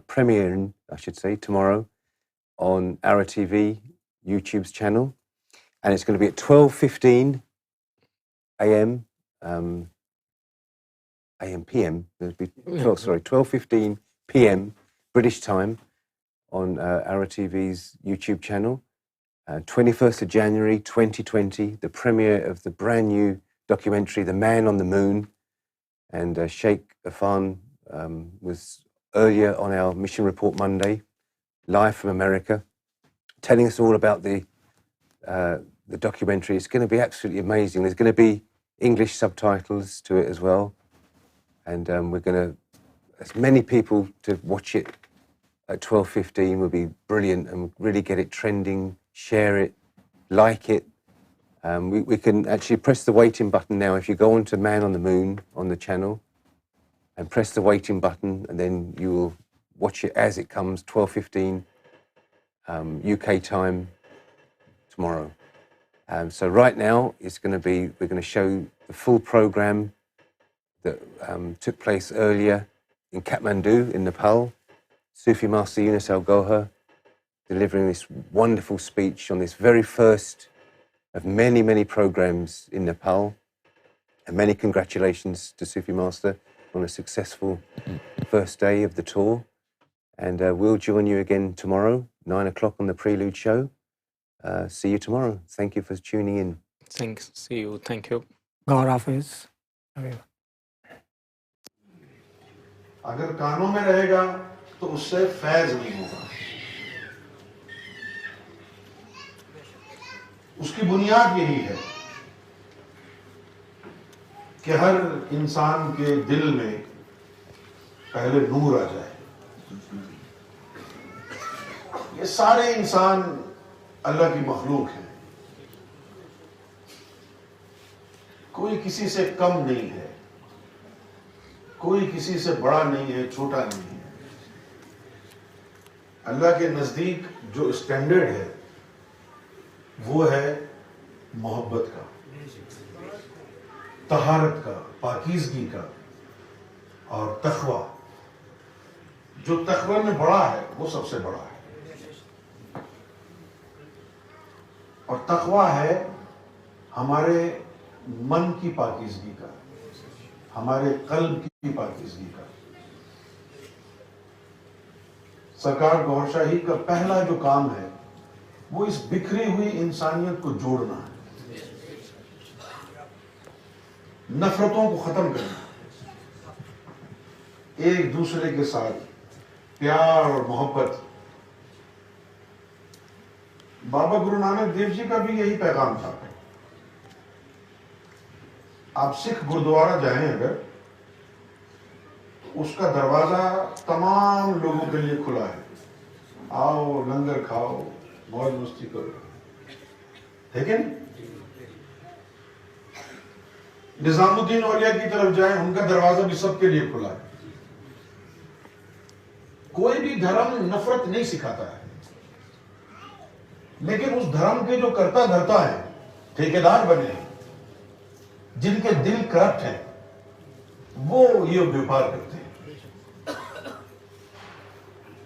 लेकिन अच्छे लोग भी मौजूद हैं जो प्यार की बात करते हैं और यूनिटी की बात करते हैं। आज हमें इसी की जरूरत है।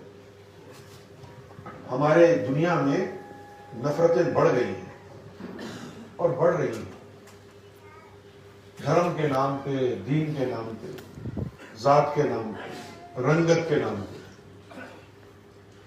लेकिन ये तो सारी जिस्म की चीजें हैं। इंसान की रूह तो एक ही जैसी है सबकी।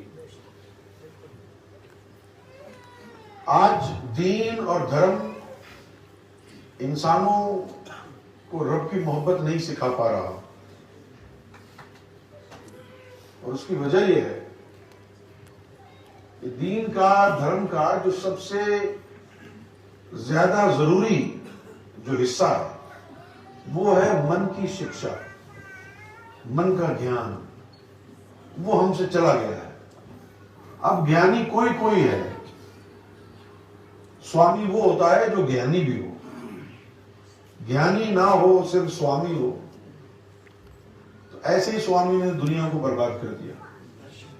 हमें ऐसे स्वामी चाहिए जो ज्ञानी भी हो, जिनका मन भी पवित्र हो, नफरत ना हो दिल में। और ये नफरतें तब निकलती हैं जब रब का नूर दिल में आ जाता है।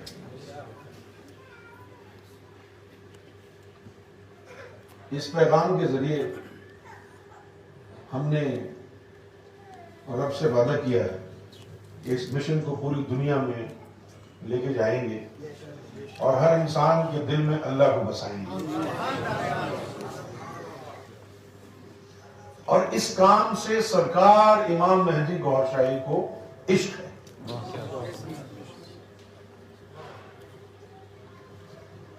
आज से 20 साल 21 साल पहले सरकार गौहर शाही भी तशरीफ लाए यहाँ नेपाल,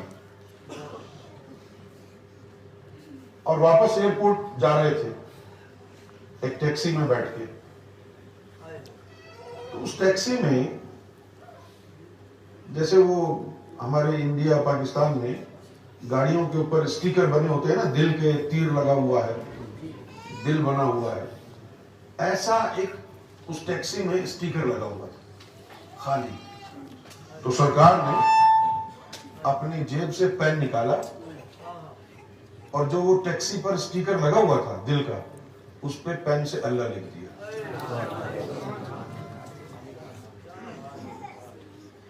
تو ٹیکسی ڈرائیور نے پوچھا کہ آپ کیا کر رہے ہیں؟ سرکار نے فرمایا کہ یہ تیری ٹیکسی میں خالی دل لگا ہوا ہے، ہم کو خالی دل اچھے نہیں لگتے. کیا بات. اس پہ اللہ لکھ دیا. تو سرکار گوھر شاہی کو اس بات سے عشق ہے کہ انسانوں کے دلوں میں اللہ کا نور آ جائے، ان کے دلوں میں اللہ آباد ہو جائے. اور میں سمجھتا ہوں جو شخص بھی سرکار سے سچی محبت کرے گا اس انسان کو بھی اس مشن سے عشق ہو جائے گا. کرو مہربانی تم اہل زمین پر، خدا مہربان ہوگا عرش بری پر. اور کسی نے یہ بھی کہا خدا کے بندے تو ہیں ہزاروں، بنوں میں پھرتے ہیں مارے مارے، میں اس کا بندہ بنوں گا جس کو خدا کے بندوں سے پیار ہوگا. خدا کے بندوں سے پیار ہونا یہی ہے کہ ہم خدا کے بندوں کو خدا سے جوڑ دیں، خدا سے ملا دیں. ہماری ایک بہن پنجاب سے آئی ہے،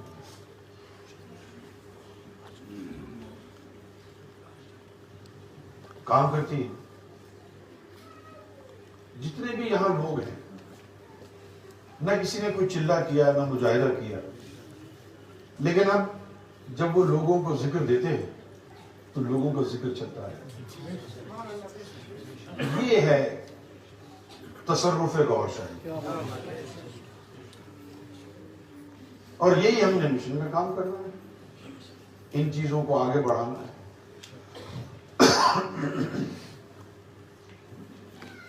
جتنی بھی ہماری بہنیں اور مائیں بیٹھی ہیں، میں سمجھتا ہوں ان کی اور ہماری خوش قسمتی ہے سرکار کی صاحبزادی یہاں تشریف فرما ہے.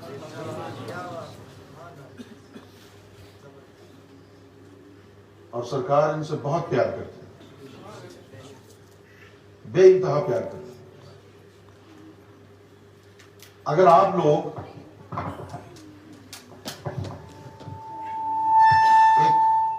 ڈسپلن کا مظاہرہ کریں اور یہاں پر مرد حضرات سارے بیٹھے رہیں اور خواتین یہاں سے دو دو تین تین آ کے ملنا شروع ہو جائیں، تو میں سمجھتا ہوں آپ کے لیے بڑا اچھا ہوگا.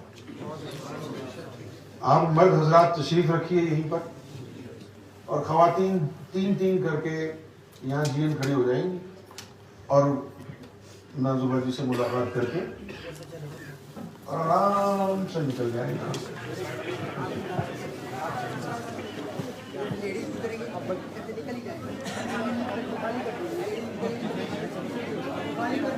مرد سکھوں کے لیے ہے، یہ ہدایت کا تعلق دین سے ہو گیا.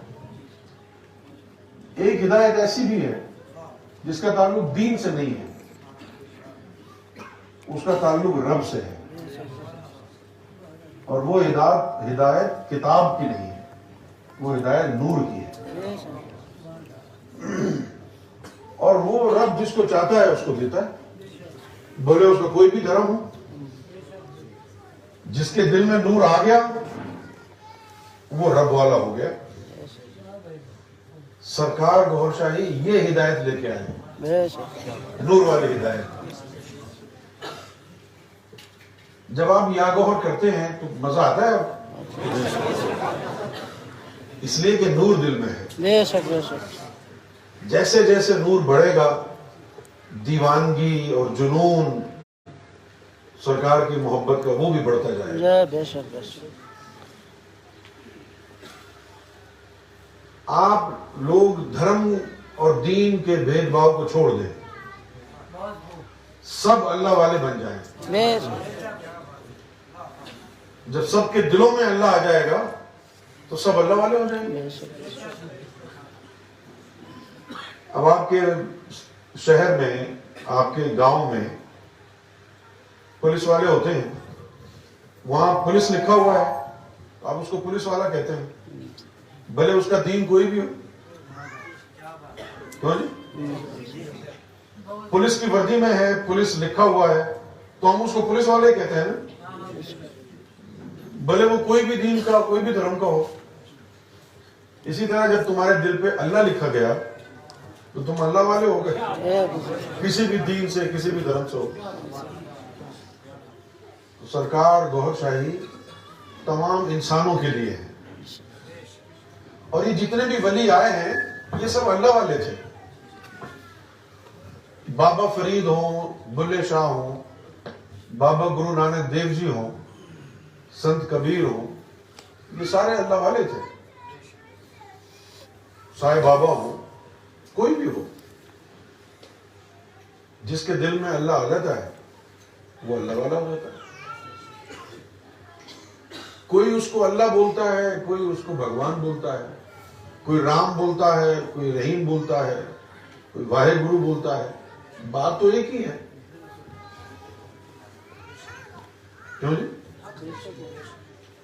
ये है असल चीज, अपने दिलों में रब का नूर लेके आना है। जाहिरी बातों से कभी भी हम एक नहीं होंगे,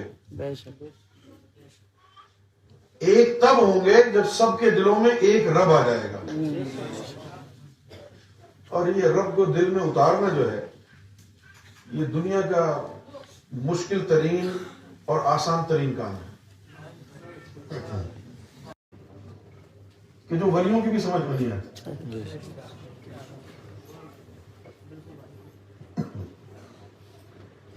लेकिन उस वक्त जो थे जबान से निकल गई, ताकि लोगों को अंदाजा हो कि सरकार गौहर शाही कौन है। फिर उसके बाद मैंने वो बातें आहिस्ता आहिस्ता कम कर दी। कम इसलिए कर दी कि मैं चाहता था कि वो सबकी समझ में आ जाए। अब सबकी समझ में तभी आएंगे ना जब पहले से उनको नूर की तालीम मिल चुकी होगी।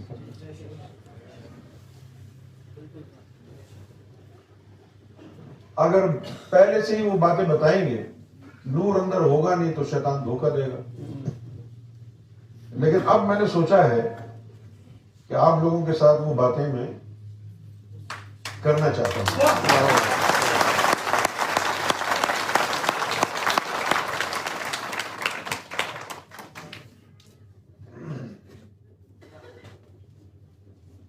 पहले तो छोटी छोटी चीजें मैं बयान करता हूं आपसे।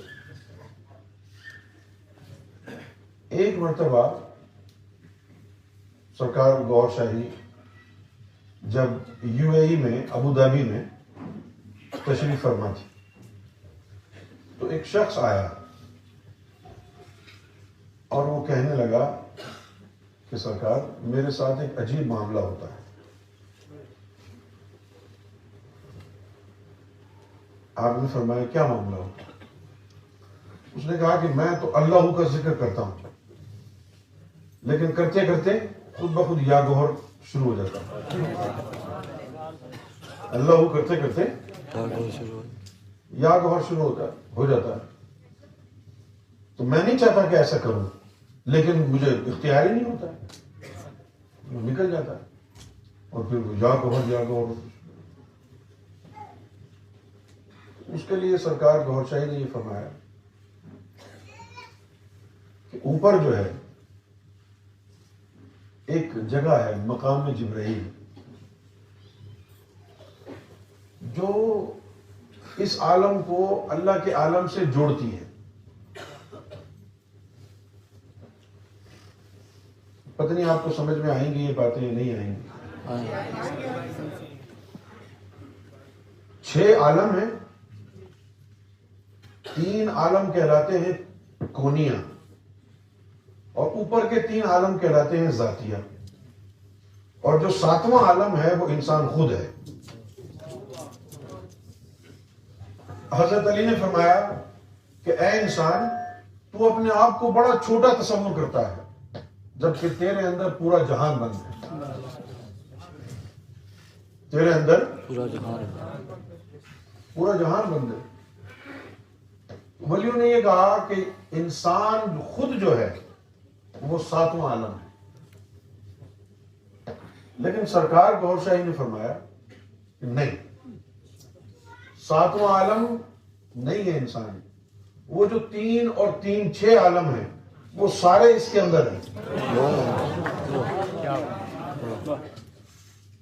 3 اور 3 جو 6 عالم ہیں وہ سارے اس کے اندر موجود ہیں.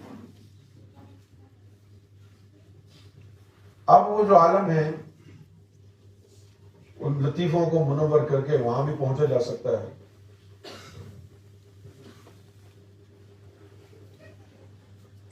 اور اس کو تیار کر کے اللہ کے دیدار تک بھی جایا جا سکتا ہے.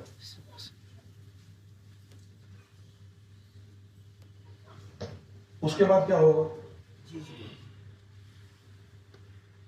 حضور پاک نے بھی اللہ کا دیدار کیا تھا شب معراج. تو دیدار کرنے کے بعد آپ نے اللہ کو کہا رب زدنی علما. دیدار کرنے کے بعد کہا رب زدنی علما. ہمارے جو علماء ہیں وہ اس کا ترجمہ کرتے ہیں میرے علم میں اضافہ کر، لیکن یہ غلط ہے. آپ بھی عالم ہیں، الفاظ پر غور کریں. رب زدنی، اے میرے رب مجھ میں اضافہ کر اس علم کا. علم میں اضافہ نہیں ہے، مجھ میں اضافہ ہے. رب زدنی علم. اب جب دیدار ہو گیا اب کون سا علم رہ گیا؟ تو معلوم یہ ہوا حضور کی حدیث سے کہ اللہ کا دیدار کرنے کے بعد بھی کوئی علم ہے. اللہ کا دیدار کرنے کے بعد کون سا علم؟ وہ علم کیا ہے؟ جن کو وہ علم مل گیا وہ بلے شاہ نے کہا اسا عشق نماز جدو نیتی ہے تد پل گئے مندر مسلم. جب سے ہم نے نماز عشق ادا کی ہے مندر اور مسجد دونوں بھول گئے. وہ ایسا علم،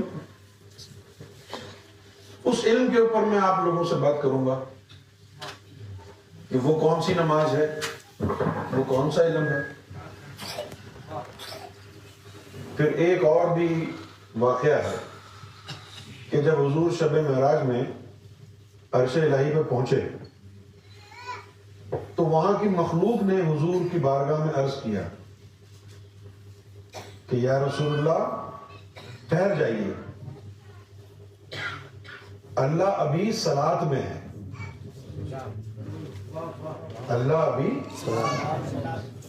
صلاۃ میں ہے. میں مولویوں کی طرح اس کو توڑ مروڑ کے پیش نہیں کر سکتا،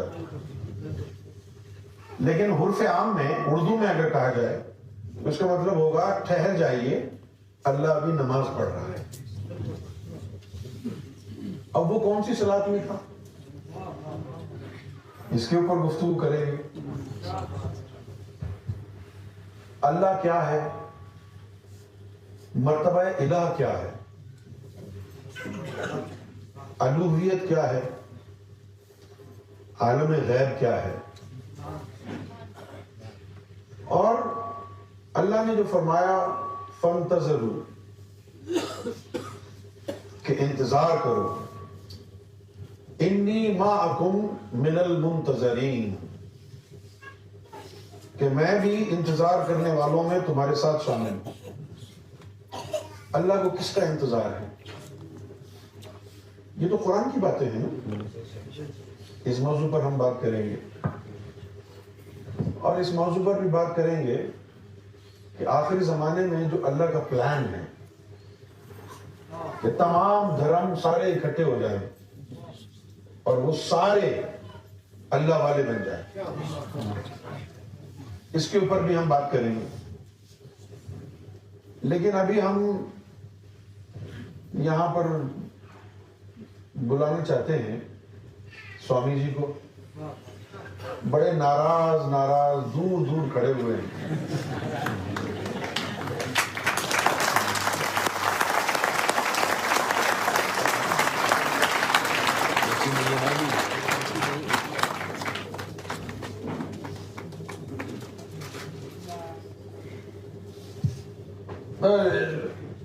कैसे? ठीक है।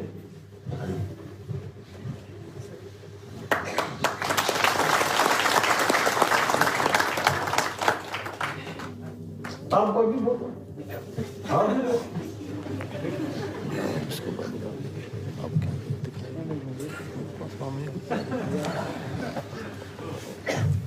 स्वामी जी की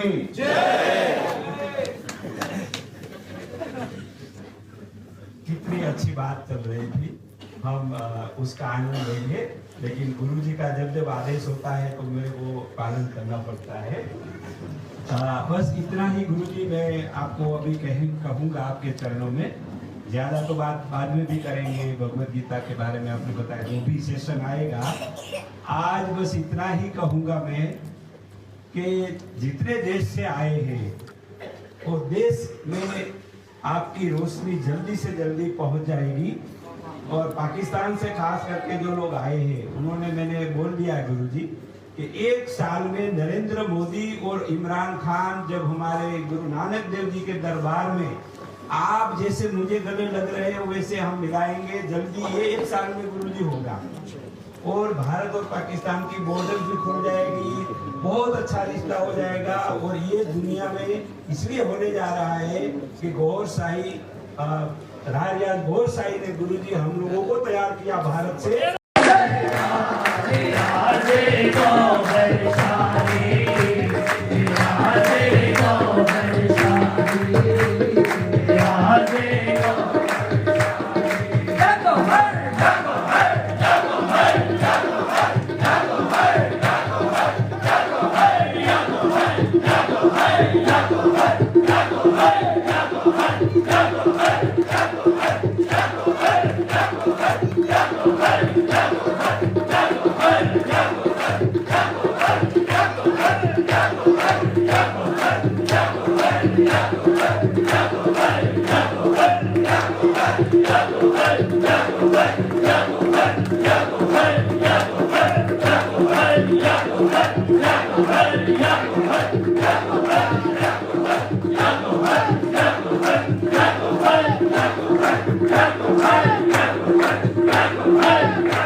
Yago,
तमाम साथी यमुना पर इंडिया के जितने भी साथी हैं, तमाम साथी नए या पुराने जो भी हैं, दूर से आप लोग आए हैं। सरकार की बड़ी करम नवाजी है, सरकार ने अपने कदमों में सही दिन हमें भिजवा लिया है। अभी कुछ लोग हैं एक्टिवली मिशन में पार्टिसिपेट कर रहे हैं। हर मतलब जितने भी स्टेट्स हैं वहाँ तमाम से जो है तमाम स्टेट से आप लोग आए हैं। कुछ नाम है, मैं उनको देखता हूँ फेसबुक पे एक्टिवली मतलब मिशन में प्रोपोगेट कर रहे हैं। वो मिशन बड़े अच्छे से बखूबी से कर रहे हैं। उनमें कुछ नाम है जैसे कि हमारे हैदराबाद के रफीक भाई हैं, ठीक है। तो मैं चाहता हूँ आप स्टेज पे आएँ, आप अपने कुछ जज्बात का से इस मिशन से जुड़े, किस तरह की सरकार की करम नवाजी आप पर रही, जो बात जो अल्फाज जो है आप आकर हैं। इसी तरह से जो है उत्तर प्रदेश यूपी से मैं देखता हूँ एक लेडी है डायनामिक राबिया बाजी अखलाक अंसारी भाई हैं, वो बड़े बखूबी बहुत अच्छे से काम कर रहे हैं यूपी में। तो मैं चाहता हूँ कि वो लोग हैं आके अपना जो है बताएं किस तरह से आप मिशन में जुड़े, किस तरह की सरकार की करम नवाजी आप पर हुई और किस तरह से आप मिशन अपने इलाके में कर रहे हैं। जल्दी आए।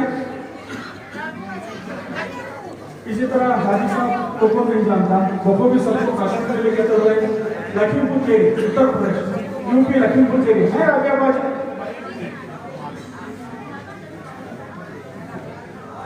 आजा रफी पैसे नहीं जिसका भाई नाम ले लेना वही ऊपर आएगा। अरे इसी तरह राबिया बाजी में अखलाक भाई की तरफ बस जी राबिया बाजी में अखलाक भाई हैं। अकबर नहीं, एक को भेजें जिसको मैं नाम ले रहा हूँ सिर्फ वो है।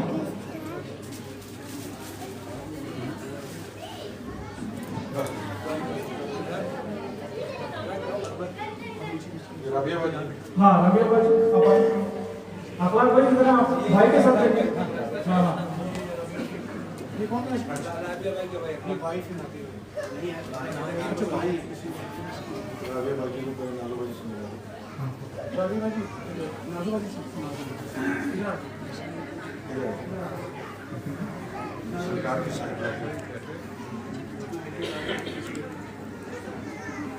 इसी तरह हमारे कश्मीर से हाजी साहब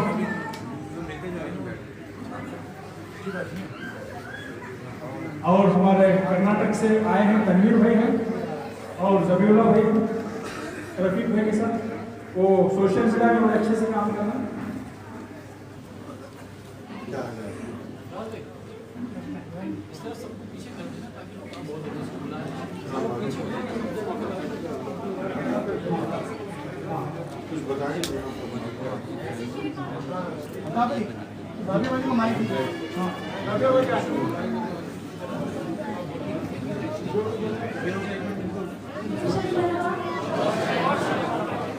जिसको अल्ताफ भाई नाम नहीं मैं बता दूं।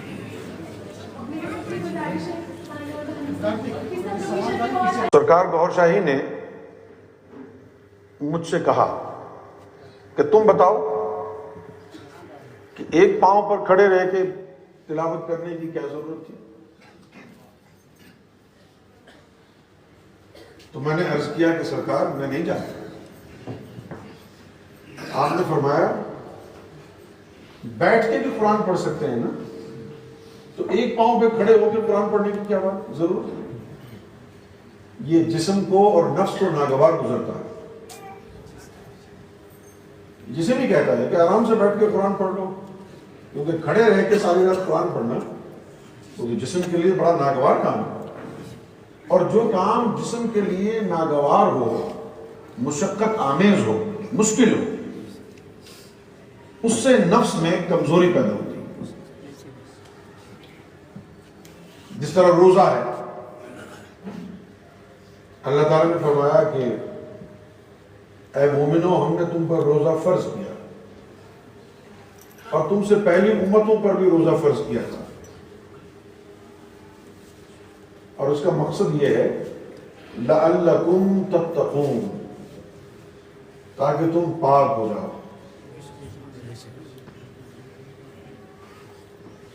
آپ نے رمضان کے مہینے میں دیکھا ہوگا جو لوگ روزہ رکھتے ہیں، جیسے ہی دوپہر کا وقت آتا ہے، شام ہونے لگتی ہے، تو لوگ بھوک سے بلکتے ہیں، تڑپتے ہیں، اور ان کا موڈ خراب ہونے لگتا ہے، کیونکہ نفس تو ناگوار گزرتا ہے، مشقت نفس کو بہت ناگوار گزرتی ہے، اور پھر روزہ افطار کرنے سے 1 گھنٹہ پہلے سارا کھانے پینے کا سامان ٹیبل پہ سجا کے اس کو دیکھتے رہتے ہیں۔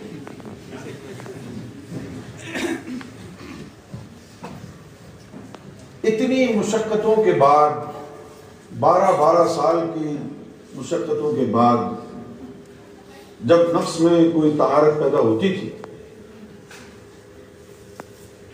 اور نفس امارگی سے نکل کر نفس لوامہ ہو جایا کرتا تھا، تب مرشد ذکر قلب دیتا تھا۔ تاریخ میں کوئی ایسی مثال نہیں ہے کہ کسی نے کسی ناپاک نفس والے انسان کو ذکر قلب عطا کیا ہو۔ تاریخ انسانیت میں یہ فضل، یہ کرم صرف ہمارے مالک گوہر شاہی کا ہے۔ کسی سے پوچھا ہے کہ کتنے گناہگار ہو،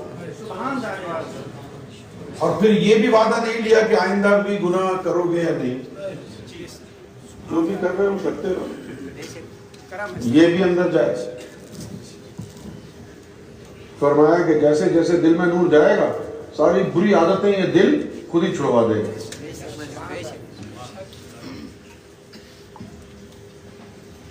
بذکوریت میں سب سے زیادہ اہم یہ قلب کا بیدار ہونا ہے۔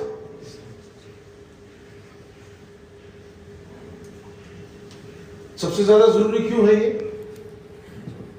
اس لیے کہ اس قلب کے اندر ہی سارے لطائف بند ہیں۔ جب تک قلب کا دروازہ نہیں کھلے گا تو کوئی بھی لطیفہ منور نہیں ہو سکتا، اور جب قلب میں نور آ گیا اس کے بعد دل اللہ اللہ کرتا رہے گا، نور بنتا رہے گا، خود بخود سارے لطائف میں نور پہنچنا شروع ہو جائے گا۔ یہ تو خاص باتیں تھیں، پھر باقی لطائف کو ذکر میں لگانا کوئی بڑا مسئلہ نہیں۔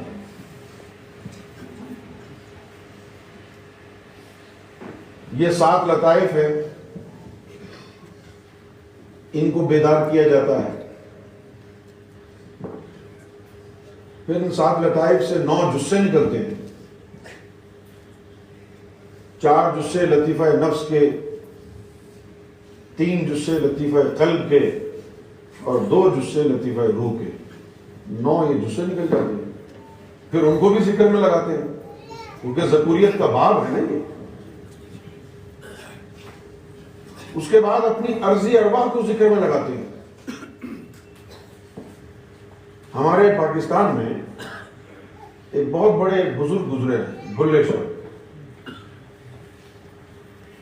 بلے شاہ نے ایک عجیب و غریب بات کہی۔ بلے شاہ نے کہا کہ کھا کباب، پی شراب، پر بال ہڈاں دی اگ،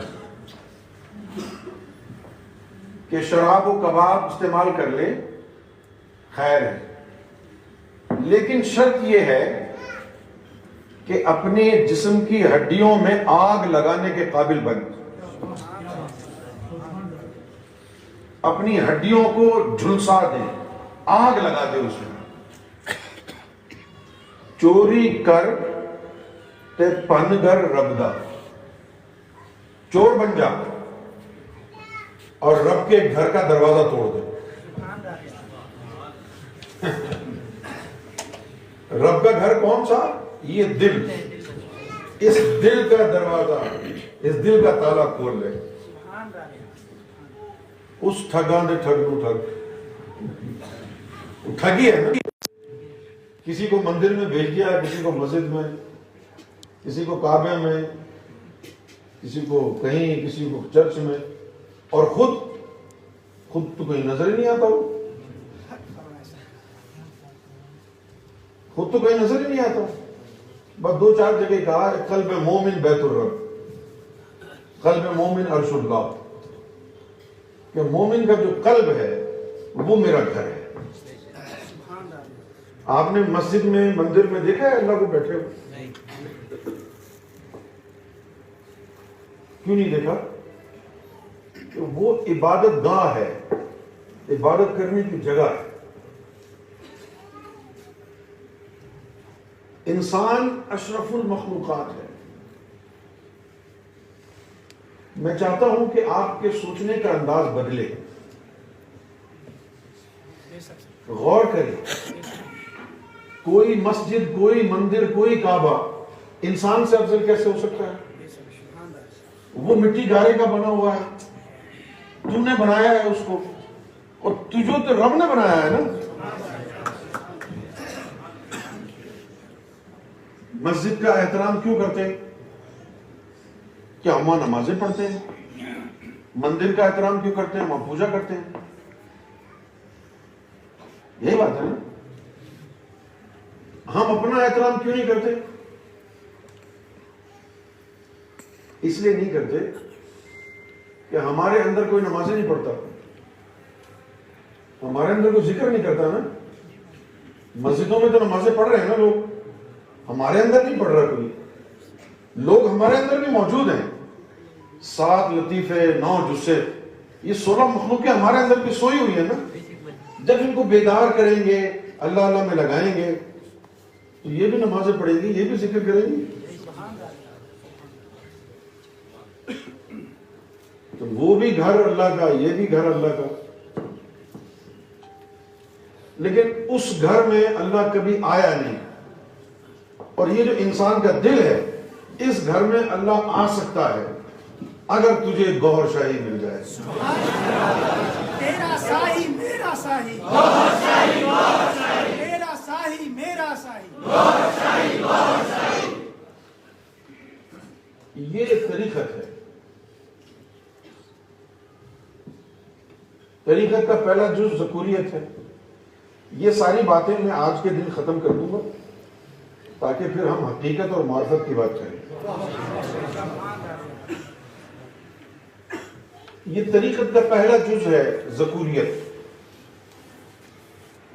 وہ جو میں نے آپ کو شعر سنایا کہ کھا کباب پی شراب پر بال ہڈاں دی اگ، کہ اپنی ہڈیوں میں آگ لگا، وہ اشارہ ہے اپنے جسم کی عرضی ارباں کو ذکر میں لگانے کا. ہمارے 3 عرضی ارباں ہوتی ہیں نا، ایک روح جمادی، ایک روح نباتی اور ایک روح حیوانی. روح جمادی کا کام کیا ہے؟ یہ ہڈیوں کو مضبوط رکھنا، گوشت کو مضبوط رکھنا. یہ ہڈیوں کے اندر جو روح ہے جس نے اس کو جامد کیا ہوا ہے وہ روح جمادی ہے. جب روح جمادی کو ذکر میں لگائے گا تو پھر ان ہڈیوں میں اس میں ذات کی آگ پہنچے گی. جب اس ہڈی میں اس میں ذات کی آگ پہنچ گئی، پھر سلطان باہو نے کہا کہ اگر تو نے غلطی سے کوئی حرام لقمہ کھا بھی لیا تو وہ اندر نور کی آگ اسے جلا دے گی. کیوں جلا دے گی؟ کہ ہڈیوں اللہ کا نام گونج رہا ہے. یہ کسی بزرگ نے نہیں کہا، یہ تعلیم ہے گوہر شاہی. پھر نباتی روح کو بھی ذکر میں لگا. جس سے جسم جو ہے منور ہو جائے, آنکھیں منور ہو جائیں, ہاتھ منور ہو جائے, کان منور ہو جائیں. اس جسم کو منور سماوی روح نہیں کرتی ہے, اس کا کوئی کام ہی نہیں ہے. اس جسم کو منور کرنے کے لیے ارضی ارواح کو بھی ذکر میں لگانا پڑتا ہے. اور یہ جو ارضی ارواح کو ذکر میں لگانا ہے, یہ ذکوریت میں نہیں ہے, یہ حقیقت میں ہے. ذکوریت پہلا باب ہے طریقت کا. جب ساری چیزیں ذکر میں لگ گئی, اب کیا کریں گے؟ اب اس کے بعد یہ جو نفس کے, روح کے, قلب کے جو جسے ہوں گے, پھر مرشد ان کو نکالے گا اندر سے. جس طرح سرکار گوہر شاہی نے ایک مثال دی, لطیفہ قلب کو بیضہ ناسوتی کہتے ہیں. بیضہ کا مطلب ہوتا ہے انڈا, ظاہر میں مرغی کا انڈا ہوتا ہے, اس کو بھی بیضہ کہتے ہیں.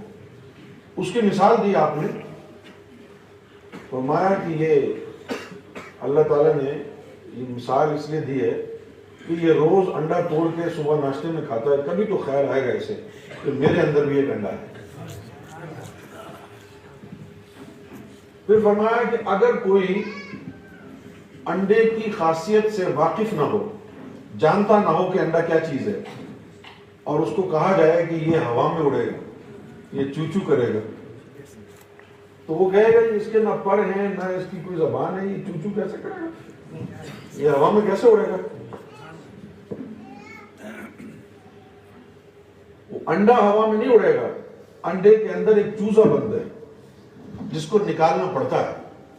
اس انڈے میں سے چوزا نکالنے کے لیے مرغی کی ضرورت ہے. اسی طرح ہمارے اندر بھی بیضہ ناسوتی ہے, اس کے اندر ایک فرشتہ بند ہے جو روحانیت سے واقف نہیں ہے. جب ان کو بتایا جاتا ہے کہ یہ دل اللہ اللہ کرے گا, یہ اڑ کے عرش پہ جائے گا, تو وہ کہتے ہیں یہ کیسے اڑ کے عرش پہ جائے گا, یہ جسم نہیں جائے گا. وہ دل کے اندر ایک فرشتہ بند ہے جس کا نام قلب. وہ جو انڈا ہے اس میں سے چوزا نکالنے کے لیے مرغی چاہیے, اور اس میں سے فرشتہ نکالنے کے لیے مرشد چاہیے.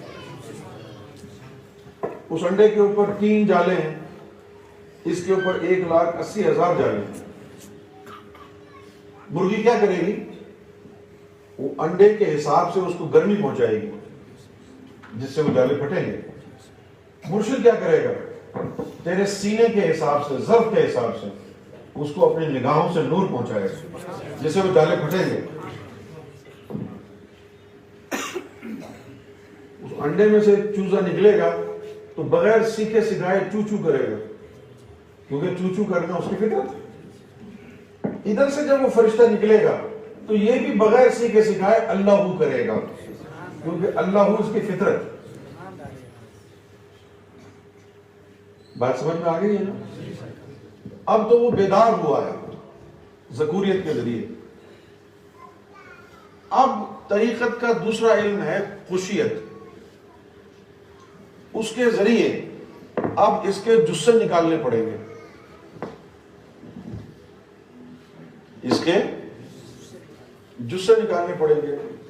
خشیت کے علم کے ذریعے یہ 9 جسے انسان کے وجود سے باہر آ جائیں گے. یہاں خشیت کا علم بھی ختم ہو گیا. اب علم آیا تیسرا, خشیت. وہ جو قرآن مجید میں لکھا ہے نا کہ نماز خشوع خضوع کے ساتھ پڑھو, وہ یہ وہی خشیت ہے. خشیت کیا چیز ہے کہ وہ جو جسے اب نکل گئے ہیں, اب ان کو ذکر نماز پڑھنا سکھانا ہے. اب ان کو دکھانا ہے حضور کا راستہ, اب ان کو دکھانا ہے مسجد نبی کا راستہ, اب ان ان کو بتانا ہے کہ عرش پہ کیسے جاتے ہیں. اب ان کو سکھانا ہے بیت المعمور میں نماز کیسے پڑھتے ہیں. پھر ان کی پرواز شروع ہو گئی. لطیفہ قلب کی پہنچ عالم ملکوت تک ہے, یہ وہاں تک جائے گا. لطیفہ روح کی پرواز جو ہے جبروت تک ہے, جہاں پر بیت المعمور ہے. اصل کعبہ بھی ادھر ہی ہے. یہ وہاں جا کے نماز پڑھنا اس کو سکھائیں گے. اور لطیفہ نفس کا کیا ہوگا؟ لطیفہ نفس کے جو 4 جزو ہوں گے ان کو مکے اور مدینہ جانا سکھائیں گے. کیوں سکھائیں گے؟ کہ حضور پاک صلی اللہ علیہ وسلم اپنی مسجد میں 1440 سال سے لے کر اب تک روز باجماعت نماز ابھی بھی پڑھاتے ہیں. نظر نہیں آتے لوگوں کو. کیوں نظر نہیں آتے؟ کہ وہ نماز لطیفہ نفس کے ذریعے ہوتی ہے. جس کا لطیفہ نفس بیدار اور پاک ہو جائے گا وہ پھر دنیا میں کہیں بھی ہو, آنکھیں بند کی اس مجلس میں پہنچ گیا. کیوں جی؟ آپ نے سنا ہوگا حج اکبر بھی ہوتا ہے.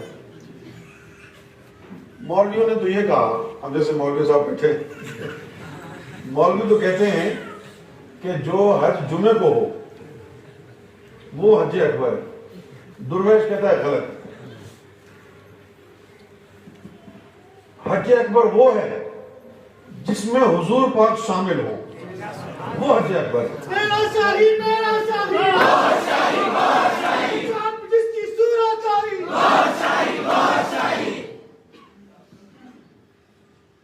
اب حضور پاک کا تو وصال ہو گیا, 1400 سال ہو گئے. اب حضور پاک کیسے تشریف لائیں گے حج میں؟ اب تو حج میں نہیں آ سکتے نا. پھر جن صحابہ کے ساتھ آپ نے حج کیا وہ بڑے خوش قسمت تھے, تو ہمارا کیا قصور ہے؟ ہمارا بھی دل چاہتا ہے نا کہ ہم بھی حضور کے ساتھ حج کریں. ہم کو تعلیم نہیں ملی. ہم نے محمد رسول اللہ صلی اللہ علیہ وسلم کو ان کی صرف ایک جہت کو ہم نے جانا ہے, سمجھا ہے, آپ کا جسم. صرف ہم آپ کے جسم کے ہی قائل ہیں. یہی وجہ ہے کہ مولوی آج تک صرف انہی لوگوں کو صحابی مانتا ہے جو حضور کے دور میں مومن ہوئے اور ان کی صحبت میں بیٹھے. لیکن درویش کہتا ہے کہ یہ بات صحیح نہیں. حضور کی صحبت کئی قسم کی ہے. کیوں جی؟ حضور پاک کی صحبت کئی قسم کی, کم سے کم 16-17 قسم کی ہے. ایک آپ کا جسم ہے, تو جو جسم کی صحبت میں بیٹھے وہ جسمانی صحابہ ہو گئے نا.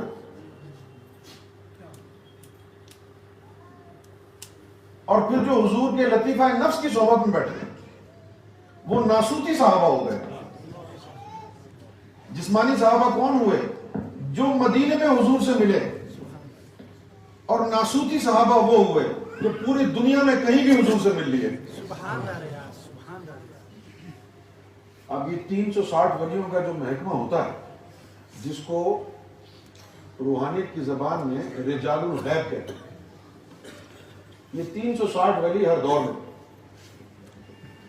ان کا جو سب سے بڑا جو ولی ہوتا ہے, جو ان کا لیڈر ہوتا ہے, وہ کہلاتا ہے غوث الزمان. اس کے نیچے پھر 3 قطب ہوتے ہیں.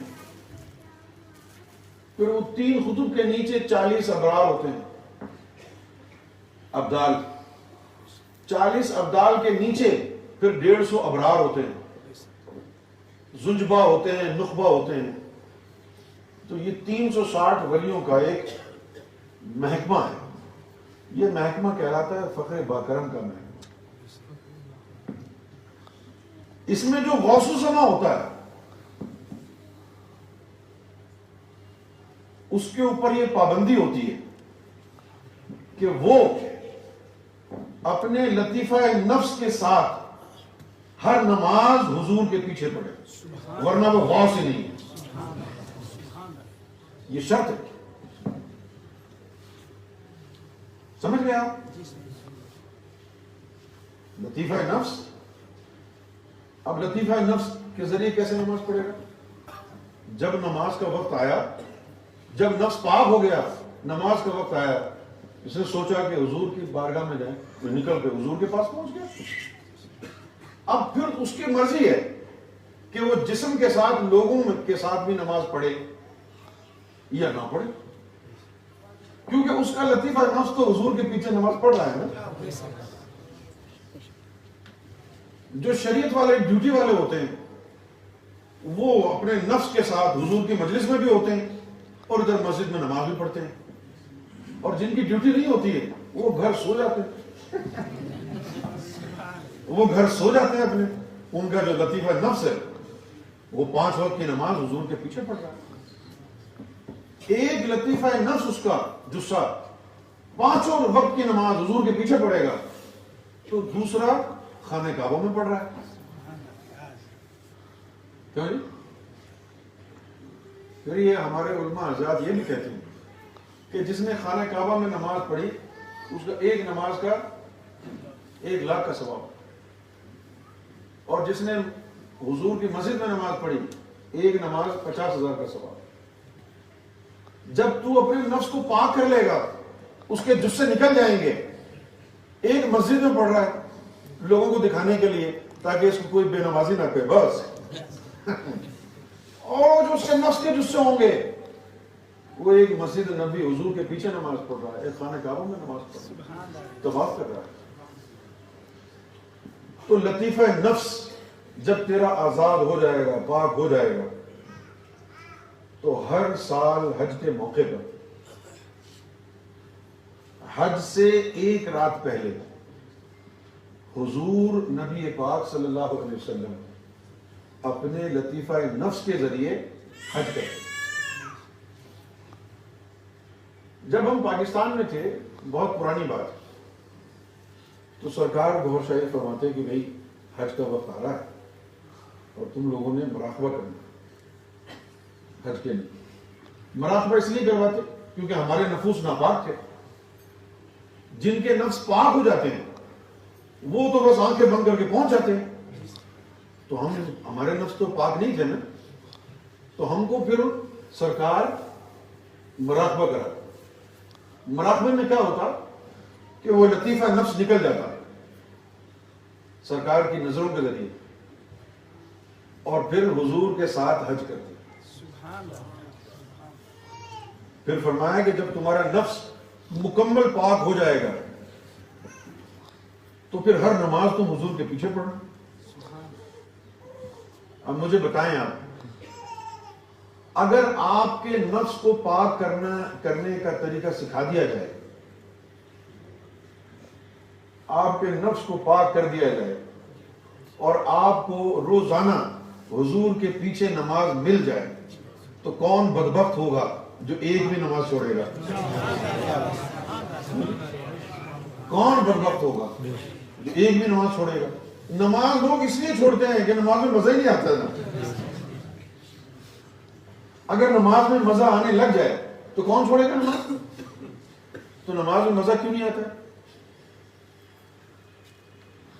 ہم کو آپ نے کبھی سنا ہے کہ کسی سنیما ہال سے فلموں کی کوئی اذان کی آواز آ رہی ہے، حی علی الفلم، حی علی الفلم، لیکن لوگ جاتے ہیں دیکھنے کے لیے،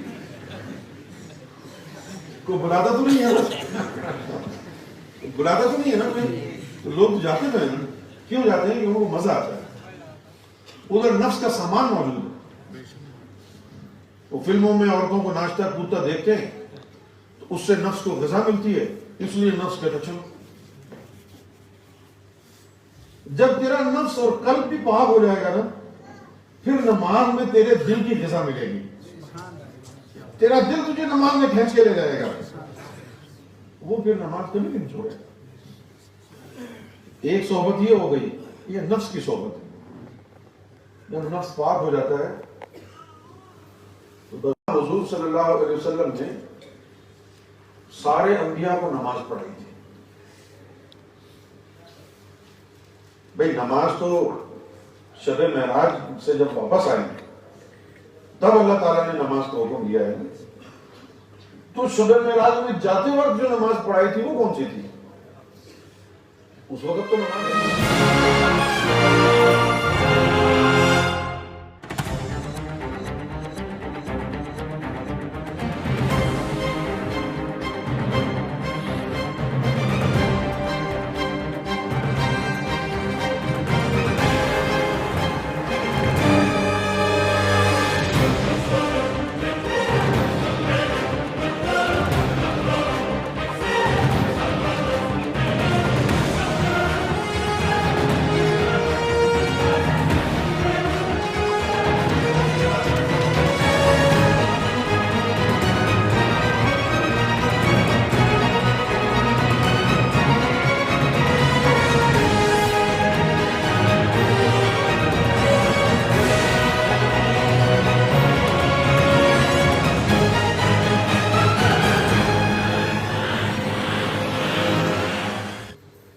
جب حضور گئے تھے معراج پہ اس وقت جو بیت المعمور پہ نماز سارے انبیاء کو پڑھائی تھی وہ شریعت احمدی تھی.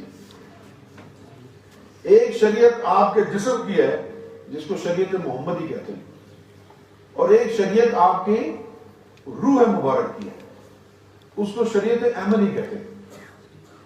شریعت محمدی میں صرف مسلمان آتے ہیں اور شریعت احمدی میں سارے انبیاء اور ان کی امتیں بھی آتی ہیں. اور یہ شریعت احمدی ہے جس کی وجہ سے حضور کو امام الانبیاء کہا جاتا ہے. امام الانبیاء حضور کو کیوں کہا گیا؟ کہ آپ نے سارے انبیاء کو نماز پڑھائی.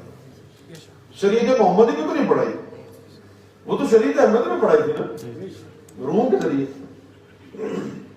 آپ ذرا غور کریں, جب آپ نے اپنی روح کو بھی منور کر لیا اور یہ بیت المعمور والی نماز میں شامل ہو گئی تو آپ شریعت محمدی سے نکل کر شریعت احمدی میں داخل ہو گئے. شریعت محمدی میں سے نکل کے اب شریعت احمدی میں داخل ہو. کچھ ولیوں نے تو یہ سوچا کہ اب شریعت احمدی میں آ گئے ہیں تو اب شریعت محمدی کی کیا ضرورت ہے. تو وہ تو جب بھی نماز کا وقت آیا آنکھیں بند کی پہنچ گئے ادھر. 1,24,000 پیغمبروں کی موجودگی میں نبی پاک صلی اللہ علیہ وسلم کے پیچھے انہوں نے نماز ادا کی. لیکن کچھ ولی جو ڈیوٹی والے, شریعت کے ڈیوٹی والے ہوتے ہیں, ان کو لوگوں کو بھی دکھانا ہوتا ہے نا, تو انہوں نے پھر شریعت محمدی کا جو ہے پاس کیا. شریعت محمدی بھی دو طرح کی ہے, ایک جسم کی ہے اور ایک نفس کی ہے. تو بہت سے ولی تو یہ کہتے ہیں کہ شریعت محمدی کا پاس رکھنے کے لیے لطیفہ نفس کو حضور کے پیچھے بھیج دیتے ہیں اور روح کو حضور کے اس طرف نماز پڑھاتے ہیں. اور جن کے پاس ان میں سے کچھ بھی نہیں ہے وہ یہی مسجد میں ٹکرے مارتے رہتے ہیں. اب یہ جو ظاہری نماز ہے جسم والی, اگر یہ اصل نماز ہوتی تو تم نماز پڑھ کے برائیوں سے رکتے نا. کتنے مولوی ہیں جو مسجد میں اعلان بازی, رونے بازی کرتے ہیں, بچیوں کے ساتھ بلاತ್ಕಾರ کرتے ہیں, زنا کرتے ہیں. کیوں؟ قرآن جھوٹ تو نہیں بولتا.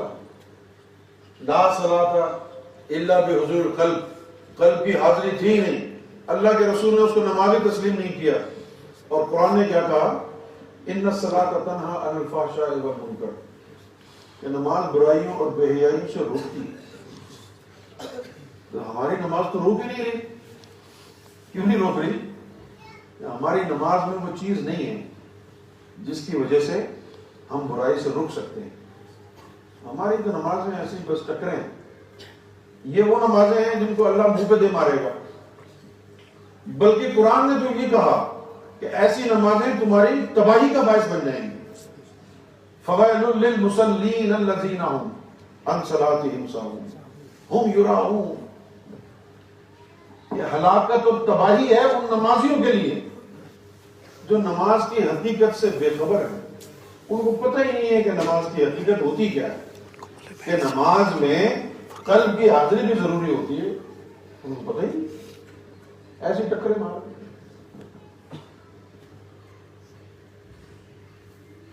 تو جب تم خشیت کے ذریعے ان جسوں کو نکال لو گے, نفس کو مدینہ بھیج دو گے, دوسرے نفس کو کعبے میں بھیج دو گے, قلب کو ملکوت میں نماز پڑھا دو گے, روح کو بیت المعمور بھیج کے شریعت احمدی میں داخل ہو جاؤ گے, تب تم پکے سچے مومن بنو گے نا. اب اس کے بعد پھر یہ جو جسے نکل گئے, خشیت کی تعلیم پوری ہو گئی, اب سارا علم پورا ہو گیا. پہلے تو ہم نے لطیفوں کو ذکر میں لگایا تھا, پھر ان لطیفوں کے جسے نکالے, پھر ان جسوں کو نکال کے ان کو نمازیں پڑھانے پہ لگا دیا. کیوں جی؟ جو نماز, جو عمل ان جسوں کے ذریعے ہوتا ہے, قلب کے ذریعے ہوتا ہے, اس عمل کو عمل صالح کہتے ہیں. عمل صالح کیا ہے؟ وہ عمل جو تیری روحوں یا ان کے جسموں کے ذریعے ہو. جیسے اب جسم نماز پڑھ رہا ہے تو اس میں جو ہے شک ہے کہ یہ نماز پوری ہوگی یا نہیں, کیونکہ نماز کی شرائط ہے نا, حضور قلب کی شرط ہے نا. لیکن جو نماز ہو ہی قلب سے رہی ہے اس میں کوئی شک نہیں ہے, وہ عمل صالح ہے. اور جب تم مومن کے بعد عمل صالح بھی تمہارے پاس آ گیا تو اللہ تعالیٰ تم کو ولیوں کے برابر درجہ دے گا. قرآن نے کہا کہ اگر تم ایمان والے ہو جاؤ اور عمل صالح بھی تمہیں مل جائے تو پھر لا خوف علیہم ولا هم یحزنون, یہ مرتبہ تمہیں حاصل ہو جائے گی.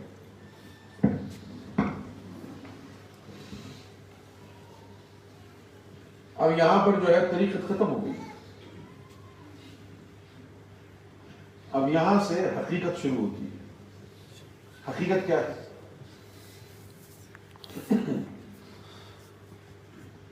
حقیقت یہ ہے کہ جیسے تم نے نیپال آنا تھا, کہ کوئی پاکستان سے کوئی آیا, کوئی بنگلہ دیش سے آیا, نیپال جانا ہے, تم نے سوٹ کیس بھی تیار کر لیا,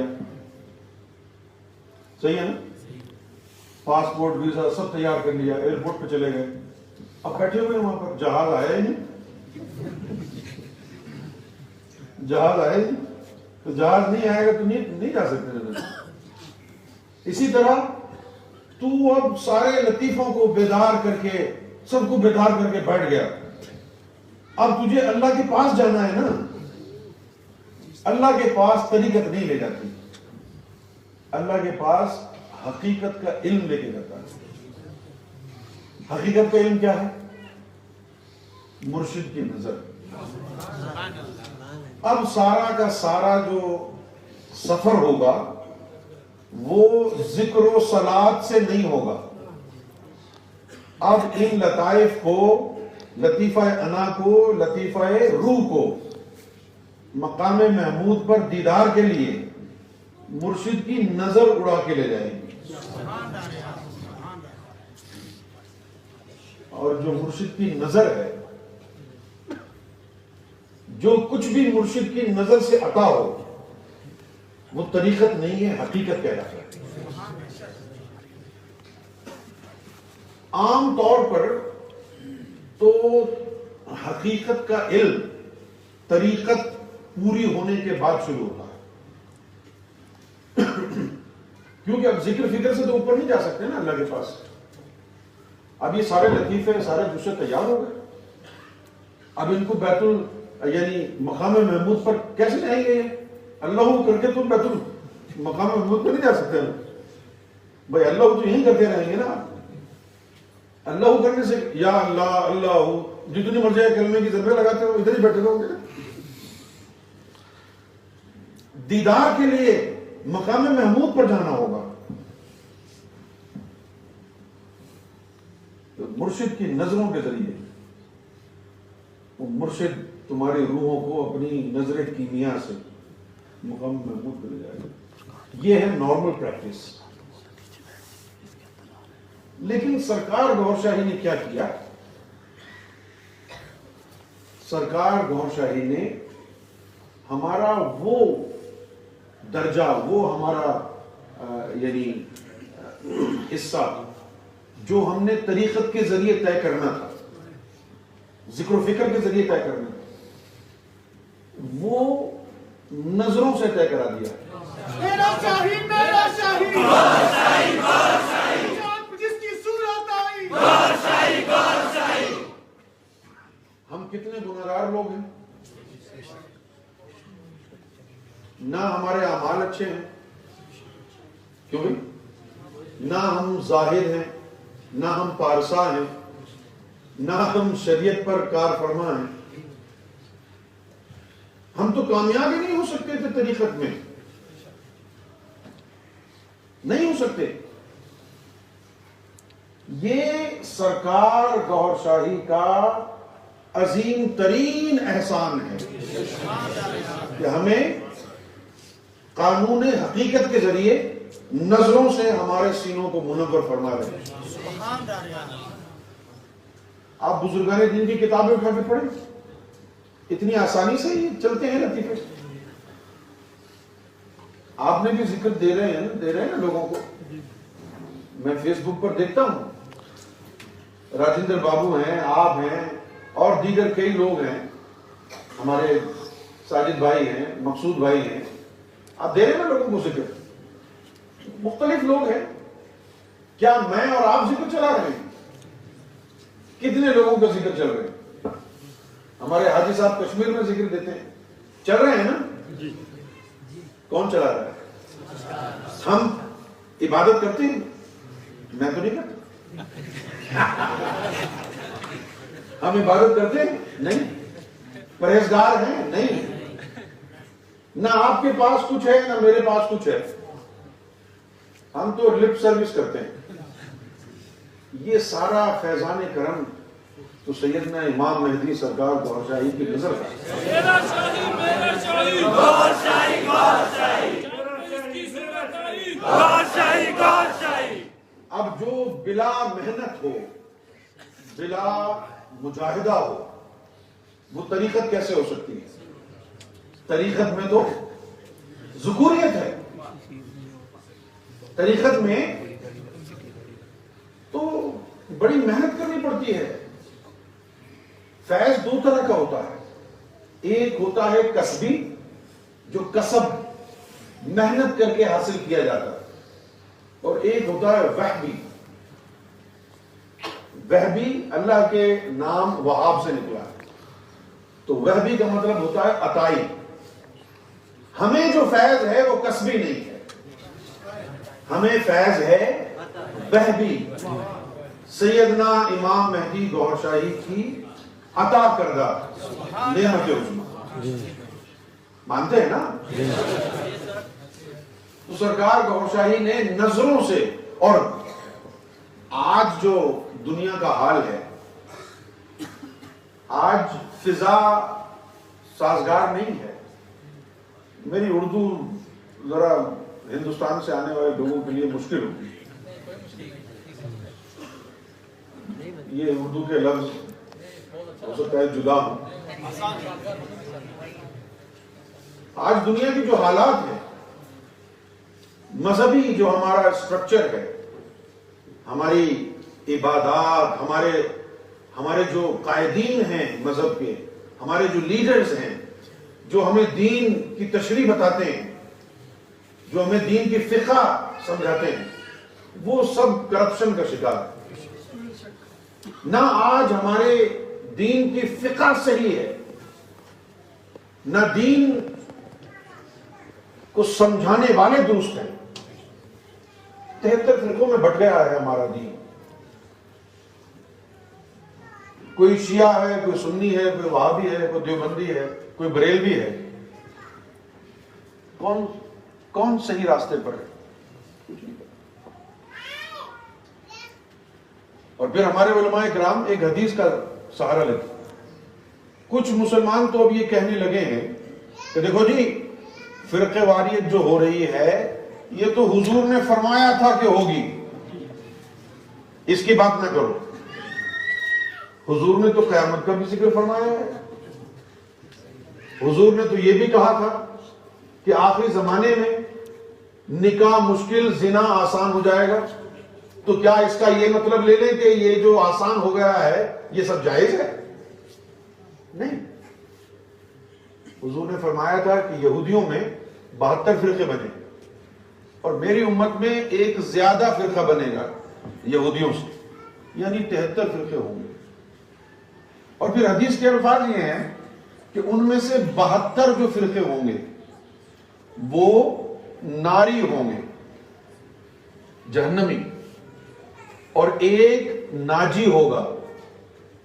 ناجی کا مطلب یہ نہیں ہے کہ وہ صراط مستقیم پر ہوگا. ناجی کا مطلب یہ ہے کہ اس کو نجات مل جائے گی، بخشش ہو جائے گی. صراط مستقیم نہیں ہوگی، وہ نجات مل جائے گی. اور وہ راستہ کون سا ہے؟ یہ وہ لوگ ہیں کہ جن کے پاس نہ قلب کی تعلیم نہ نفس کی تعلیم، لیکن ایک عمل ہے کہ ولیوں سے محبت کرتے ہیں، نبی پاک صلی اللہ علیہ وسلم کی نعتیں پڑھتے ہیں، درود و سلام پڑھتے ہیں.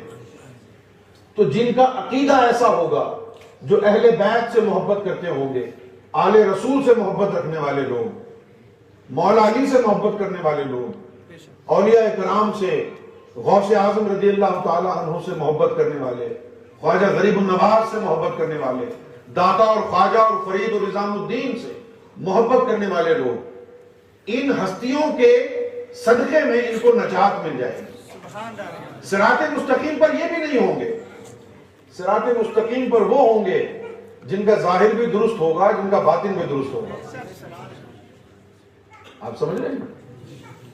اب یہ جو دنیا کا جو نقشہ ہے، اس وقت ہمارا جو دین ہے وہ غریب الوطن ہے. ہمارا دین ایک یتیم کی صورت اختیار کر گیا ہے، جس میں علم باطن ناپید ہو گیا ہے. مختلف سلاسل ہونے کے باوجود نقشبندی بھی ہے، سہروردی بھی ہے، قادری بھی ہے، چشتی بھی ہے، لیکن فیض نہیں ہے. کیونکہ فیض گدی نشین سے نہیں ہوتا، فیض ولی اللہ سے ہوتا ہے. اور ولایت وراثت نہیں ہے. بھائی نبوت وراثت نہیں تھی جو ولایت سے بڑی چیز ہے. میں تو یہ کہتا ہوں نبوت تو بہت ہی اعلیٰ چیز ہے، اس کے بعد ولایت آتی ہے، وہ بھی وراثت نہیں ہے. لیکن اگر آپ قرآن کو پڑھیں تو وہاں پتہ چلے گا کہ ایمان بھی وراثت نہیں ہے. ولی تو ولی، مومن ہونا وراثت نہیں ہے. ضروری نہیں ہے کہ آپ کا باپ مومن ہے تو آپ بھی از خود مومن ہو جائیں گے. ہدایت بھی اللہ دے گا تو مومن بنیں گے. اللہ کی مرضی ہے کہ باپ کو ہدایت دی، بیٹے کو نہ دی. کون پوچھنے والا ہے؟ کیوں بھائی؟ ابراہیم علیہ السلام کے جو والد صاحب تھے وہ تو مشرک تھے. نوح علیہ السلام کا جو بیٹا تھا وہ تو کافر تھا. تو نہ نبوت وراثت ہوئی، نہ ولایت وراثت ہوئی، اور نہ ہی درجہ ایمان وراثت ہے. اور آپ یقین جانیے درجہ اسلام یعنی مسلمان ہونا یہ بھی وراثت نہیں ہے. پوچھئے کیوں؟ ہم تو مسلمانوں کے گھر میں پیدا ہوئے، صبح شام ہم نے وہی ہوتے دیکھا جو مسلمان کرتے ہیں. خود بخود وہ ہم اس رنگ میں رنگ گئے. اگر آپ سمجھتے ہیں کہ درجہ اسلام وراثت ہے تو آپ مسلمان ہیں نا, آپ کے گھر بچہ پیدا ہوتا ہے, جا کے اس بچے کو ہندوؤں کے گھر میں چھوڑ دو. اگر درجہ اسلام وراثت میں ہوگا تو بڑا ہو کے مندر میں پھل پڑنے کے باوجود بھی وہ مسلمان ہی ہوگا. لیکن ایسا ہوتا تو نہیں. جس ماحول میں پلے گا بڑھے گا وہی ماحول وہ اختیار کرے گا. اور یہ حدیث میں بھی آیا, نبی پاک صلی اللہ علیہ وسلم نے فرمایا کہ ہر بچہ دین فطرت پر پیدا ہوتا ہے, اس کے ماں باپ اسے یہودی یا عیسائی یا مجوسی بناتے ہیں. وراثت کوئی چیز نہیں ہے, وراثت صرف ایک ہے جس کا حدیث میں ذکر آیا. نبی پاک صلی اللہ علیہ وسلم کے وصال کے بعد جو حضور کے عشاق تھے, جو حضور سے محبت کرنے والے تھے, وہ مدینے کی گلیوں میں گھومتے رہتے تھے اور دیکھتے تھے کہ کس طرح لوگ دنیا میں مگن ہیں. تو ایک روز اسی طرح ابو ہریرہ رضی اللہ تعالیٰ عنہ مدینے کے بازار سے گزر رہے تھے. دیکھا کہ مسلمان سارے اپنے کاروبار میں مست ہیں, مگن ہیں.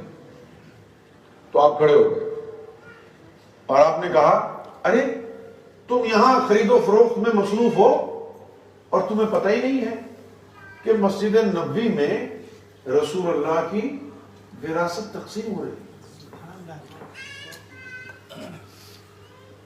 تو لوگ بھاگ کے گئے, دوڑ کے گئے. تھوڑی دیر بعد ابو ہریرہ دوبارہ جب بازار میں آئے تو دیکھا لوگ تو پھر بزی ہیں اپنے اپنے کاموں میں. تو آپ نے کہا تم گئے نہیں مسجد نبوی؟ تو لوگ نے کہا کہ ہم تو گئے تھے لیکن وہاں تو کوئی وراثت تقسیم نہیں ہونی تھی. کیونکہ ہم سمجھتے ہیں وراثت ہوتی ہے جائیداد, پیسہ, مال. ہم تو اس کو وراثت سمجھتے ہیں نا, انہیریٹنس, یہ وراثت سمجھتے ہیں. تو ابو ہریرہ نے پوچھا کہ تم نے مسجد نبوی میں دیکھا کیا؟ تو کہا کہ وہاں وراثت تو کوئی تقسیم نہیں ہو رہی تھی. چند لوگ بیٹھے ہوئے تھے حلقہ بنا کے اور وہ ذکر اللہ کر رہے تھے. آپ نے فرمایا اللہ کی قسم یہی تو حضور کی وراثت ہے. مطلب کیا ہوا کہ جس کا تعلق حضور سے جڑ جائے گا اس کو ذکوریت اور طریقت عطا ہو جائے گی, کیونکہ یہ اس کی وراثت ہے. جس کا تعلق حضور سے جڑے گا اس کو وہ وراثت عطا ہوگی. اب حضور سے تعلق بھی تو جوڑنا پڑے گا نا پہلے, ایسے تو نہیں جڑ جائے گا. آج کے دور میں آپ یقین جانیں یہ سیدنا گوہر شاہی کی کرم نوازی ہے کہ آپ نے قرآن مجید اور احادیث کے اسرار و رموز کو آسان زبان میں کھول کھول کے بیان کر دیا اور قرآن کا مغز ہمیں عطا کر دیا اور ہمیں بتایا کہ فرقوں میں نہ پڑو. امت کی پہچان نور سے ہے. حضور کے دور میں جو لوگ تھے صحابہ کرام, ان کے سینوں میں نور تھا. جب وہ نور تمہارے سینے سے نکل گیا تو تم کوئی وہابی ہو گیا, کوئی مرزائی ہو گیا, کوئی دیوبندی ہو گیا, کوئی شیعہ ہو گیا, کوئی سنی ہو گیا. اگر وہ نور دوبارہ تمہارے سینے میں آ جائے تو کبھی بھی نہیں کہو گے کہ میں سنی ہوں, میں شیعہ ہوں, وہابی. یہی کہو گے کہ امتی ہوں تمہارا یار. اور آپ دیکھیں جب سے سرکار گوہر شاہی کا فیضان کرم آپ کو ملا ہے, کیا آپ اپنے آپ کو وہابی سنی بریلوی سمجھتے ہیں؟ یہ سرکار گوہر شاہی کی کرم نوازی نہیں. یہ چند باتیں میں آپ کے گوشے گزار کرنا چاہتا تھا. اب ہم ایک قصیدہ پڑھیں گے, اس کے بعد میں آپ کو کچھ باتیں معرفت کی بتاؤں گا, لیکن اس کو بتانے کے لیے ہمیں ایک بلیک بورڈ کی ضرورت ہے اور وہ شاید ہمارے پاس نہیں ہے آج, ہے نا. کل تو آ جائے گا, تو وہ بات ہم کل شروع کریں گے. کیونکہ اس کے بغیر آپ کو سمجھ میں نہیں آئے گی. میں آپ کو کچھ نقشے بنا کے سمجھانا چاہتا ہوں. عرش الہی کے نقشے, ٹھیک ہے نا, اور دائرہ توحید کے نقشے. میں آپ کو یہ سمجھانا چاہتا ہوں مقام عبد القادر جیلانی کیا ہے, ٹھیک ہے نا, اور پھر مقام بی بی فاطمہ کیا ہے, مقام محمدی صلی اللہ علیہ وسلم کیا ہے, اور پھر میں آپ کو یہ بتانا چاہتا ہوں کہ مقام امام مہدی کیا ہے.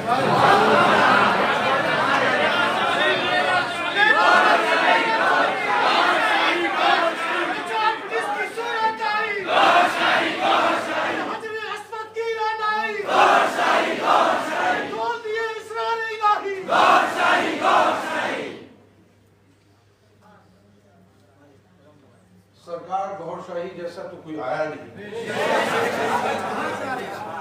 اور نہ آئے گا اور نہ آ سکتا ہے. سورہ یاسین میں امام مہدی کے حوالے سے اللہ تعالیٰ نے فرمایا کہ کیا ہے وہ فی امام مبین وکل شیء احصیناہ فی امام مبین. اس کا مطلب کیا ہے؟ یہ نقشوں کی صورت میں سمجھنا ہے, یہ مقام معرفت ہے. اب ہم ایک قصیدہ پڑھیں گے. ندیم بھائی تشریف لے آئے, آؤ دیوان.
خاموش ہے لب اور نظر بول رہی ہے, چہرے پہ اداسی بھی اب پر تول رہی ہے.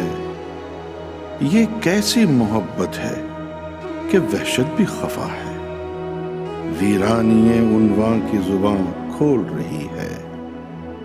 اب کچھ تو مداوا ہو اس آشفتہ سری کا, بیداد رسی حالت جاں جھول رہی ہے. کہنے کو بہت کچھ ہے تو کیوں کر وہ بیاں ہو جو راز میرے دل کی زباں کھول رہی ہے. ہم جانتے ہیں ان کو بھی اشکوں کی خبر ہے, آنکھوں کی نمی درد گوہر تول رہی ہے.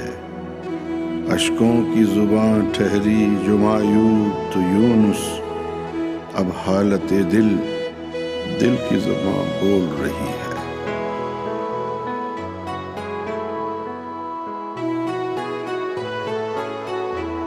نہ ہو مایوس پر امید رہ, گوہر کو آنا ہے سنبھل جا, لڑکھڑانے سے ابھی وعدہ نبھانا ہے. نہ ہو مایوس پر امید رہ, گوہر کو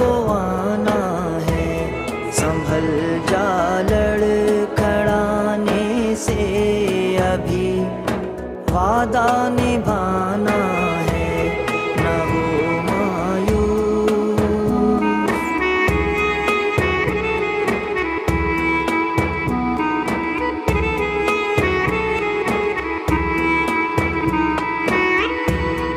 نشہ ظلمت کا ہے ظالم کو اس میں غرق رہنے دو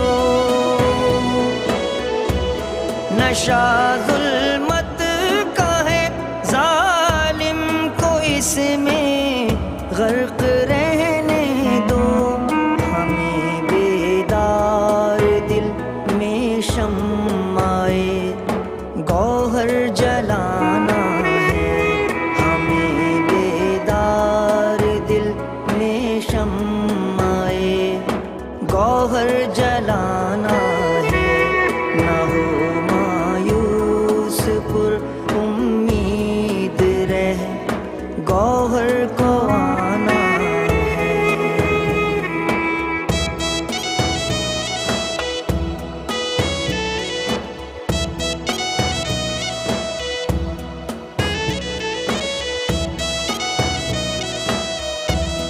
جدائی کا قہر اس دل پہ آتا ہے جو خالی ہو جدائی کا قہر اس دل پہ آتا ہے جو خالی ہو تجھے مہرخ گوہر اس خانۂ دل میں سمانا ہے تجھے مہرخ گوہر اس خانۂ دل میں سمانا ہے نہ ہو مایوس پر امید رہ گوہر کو آنا ہے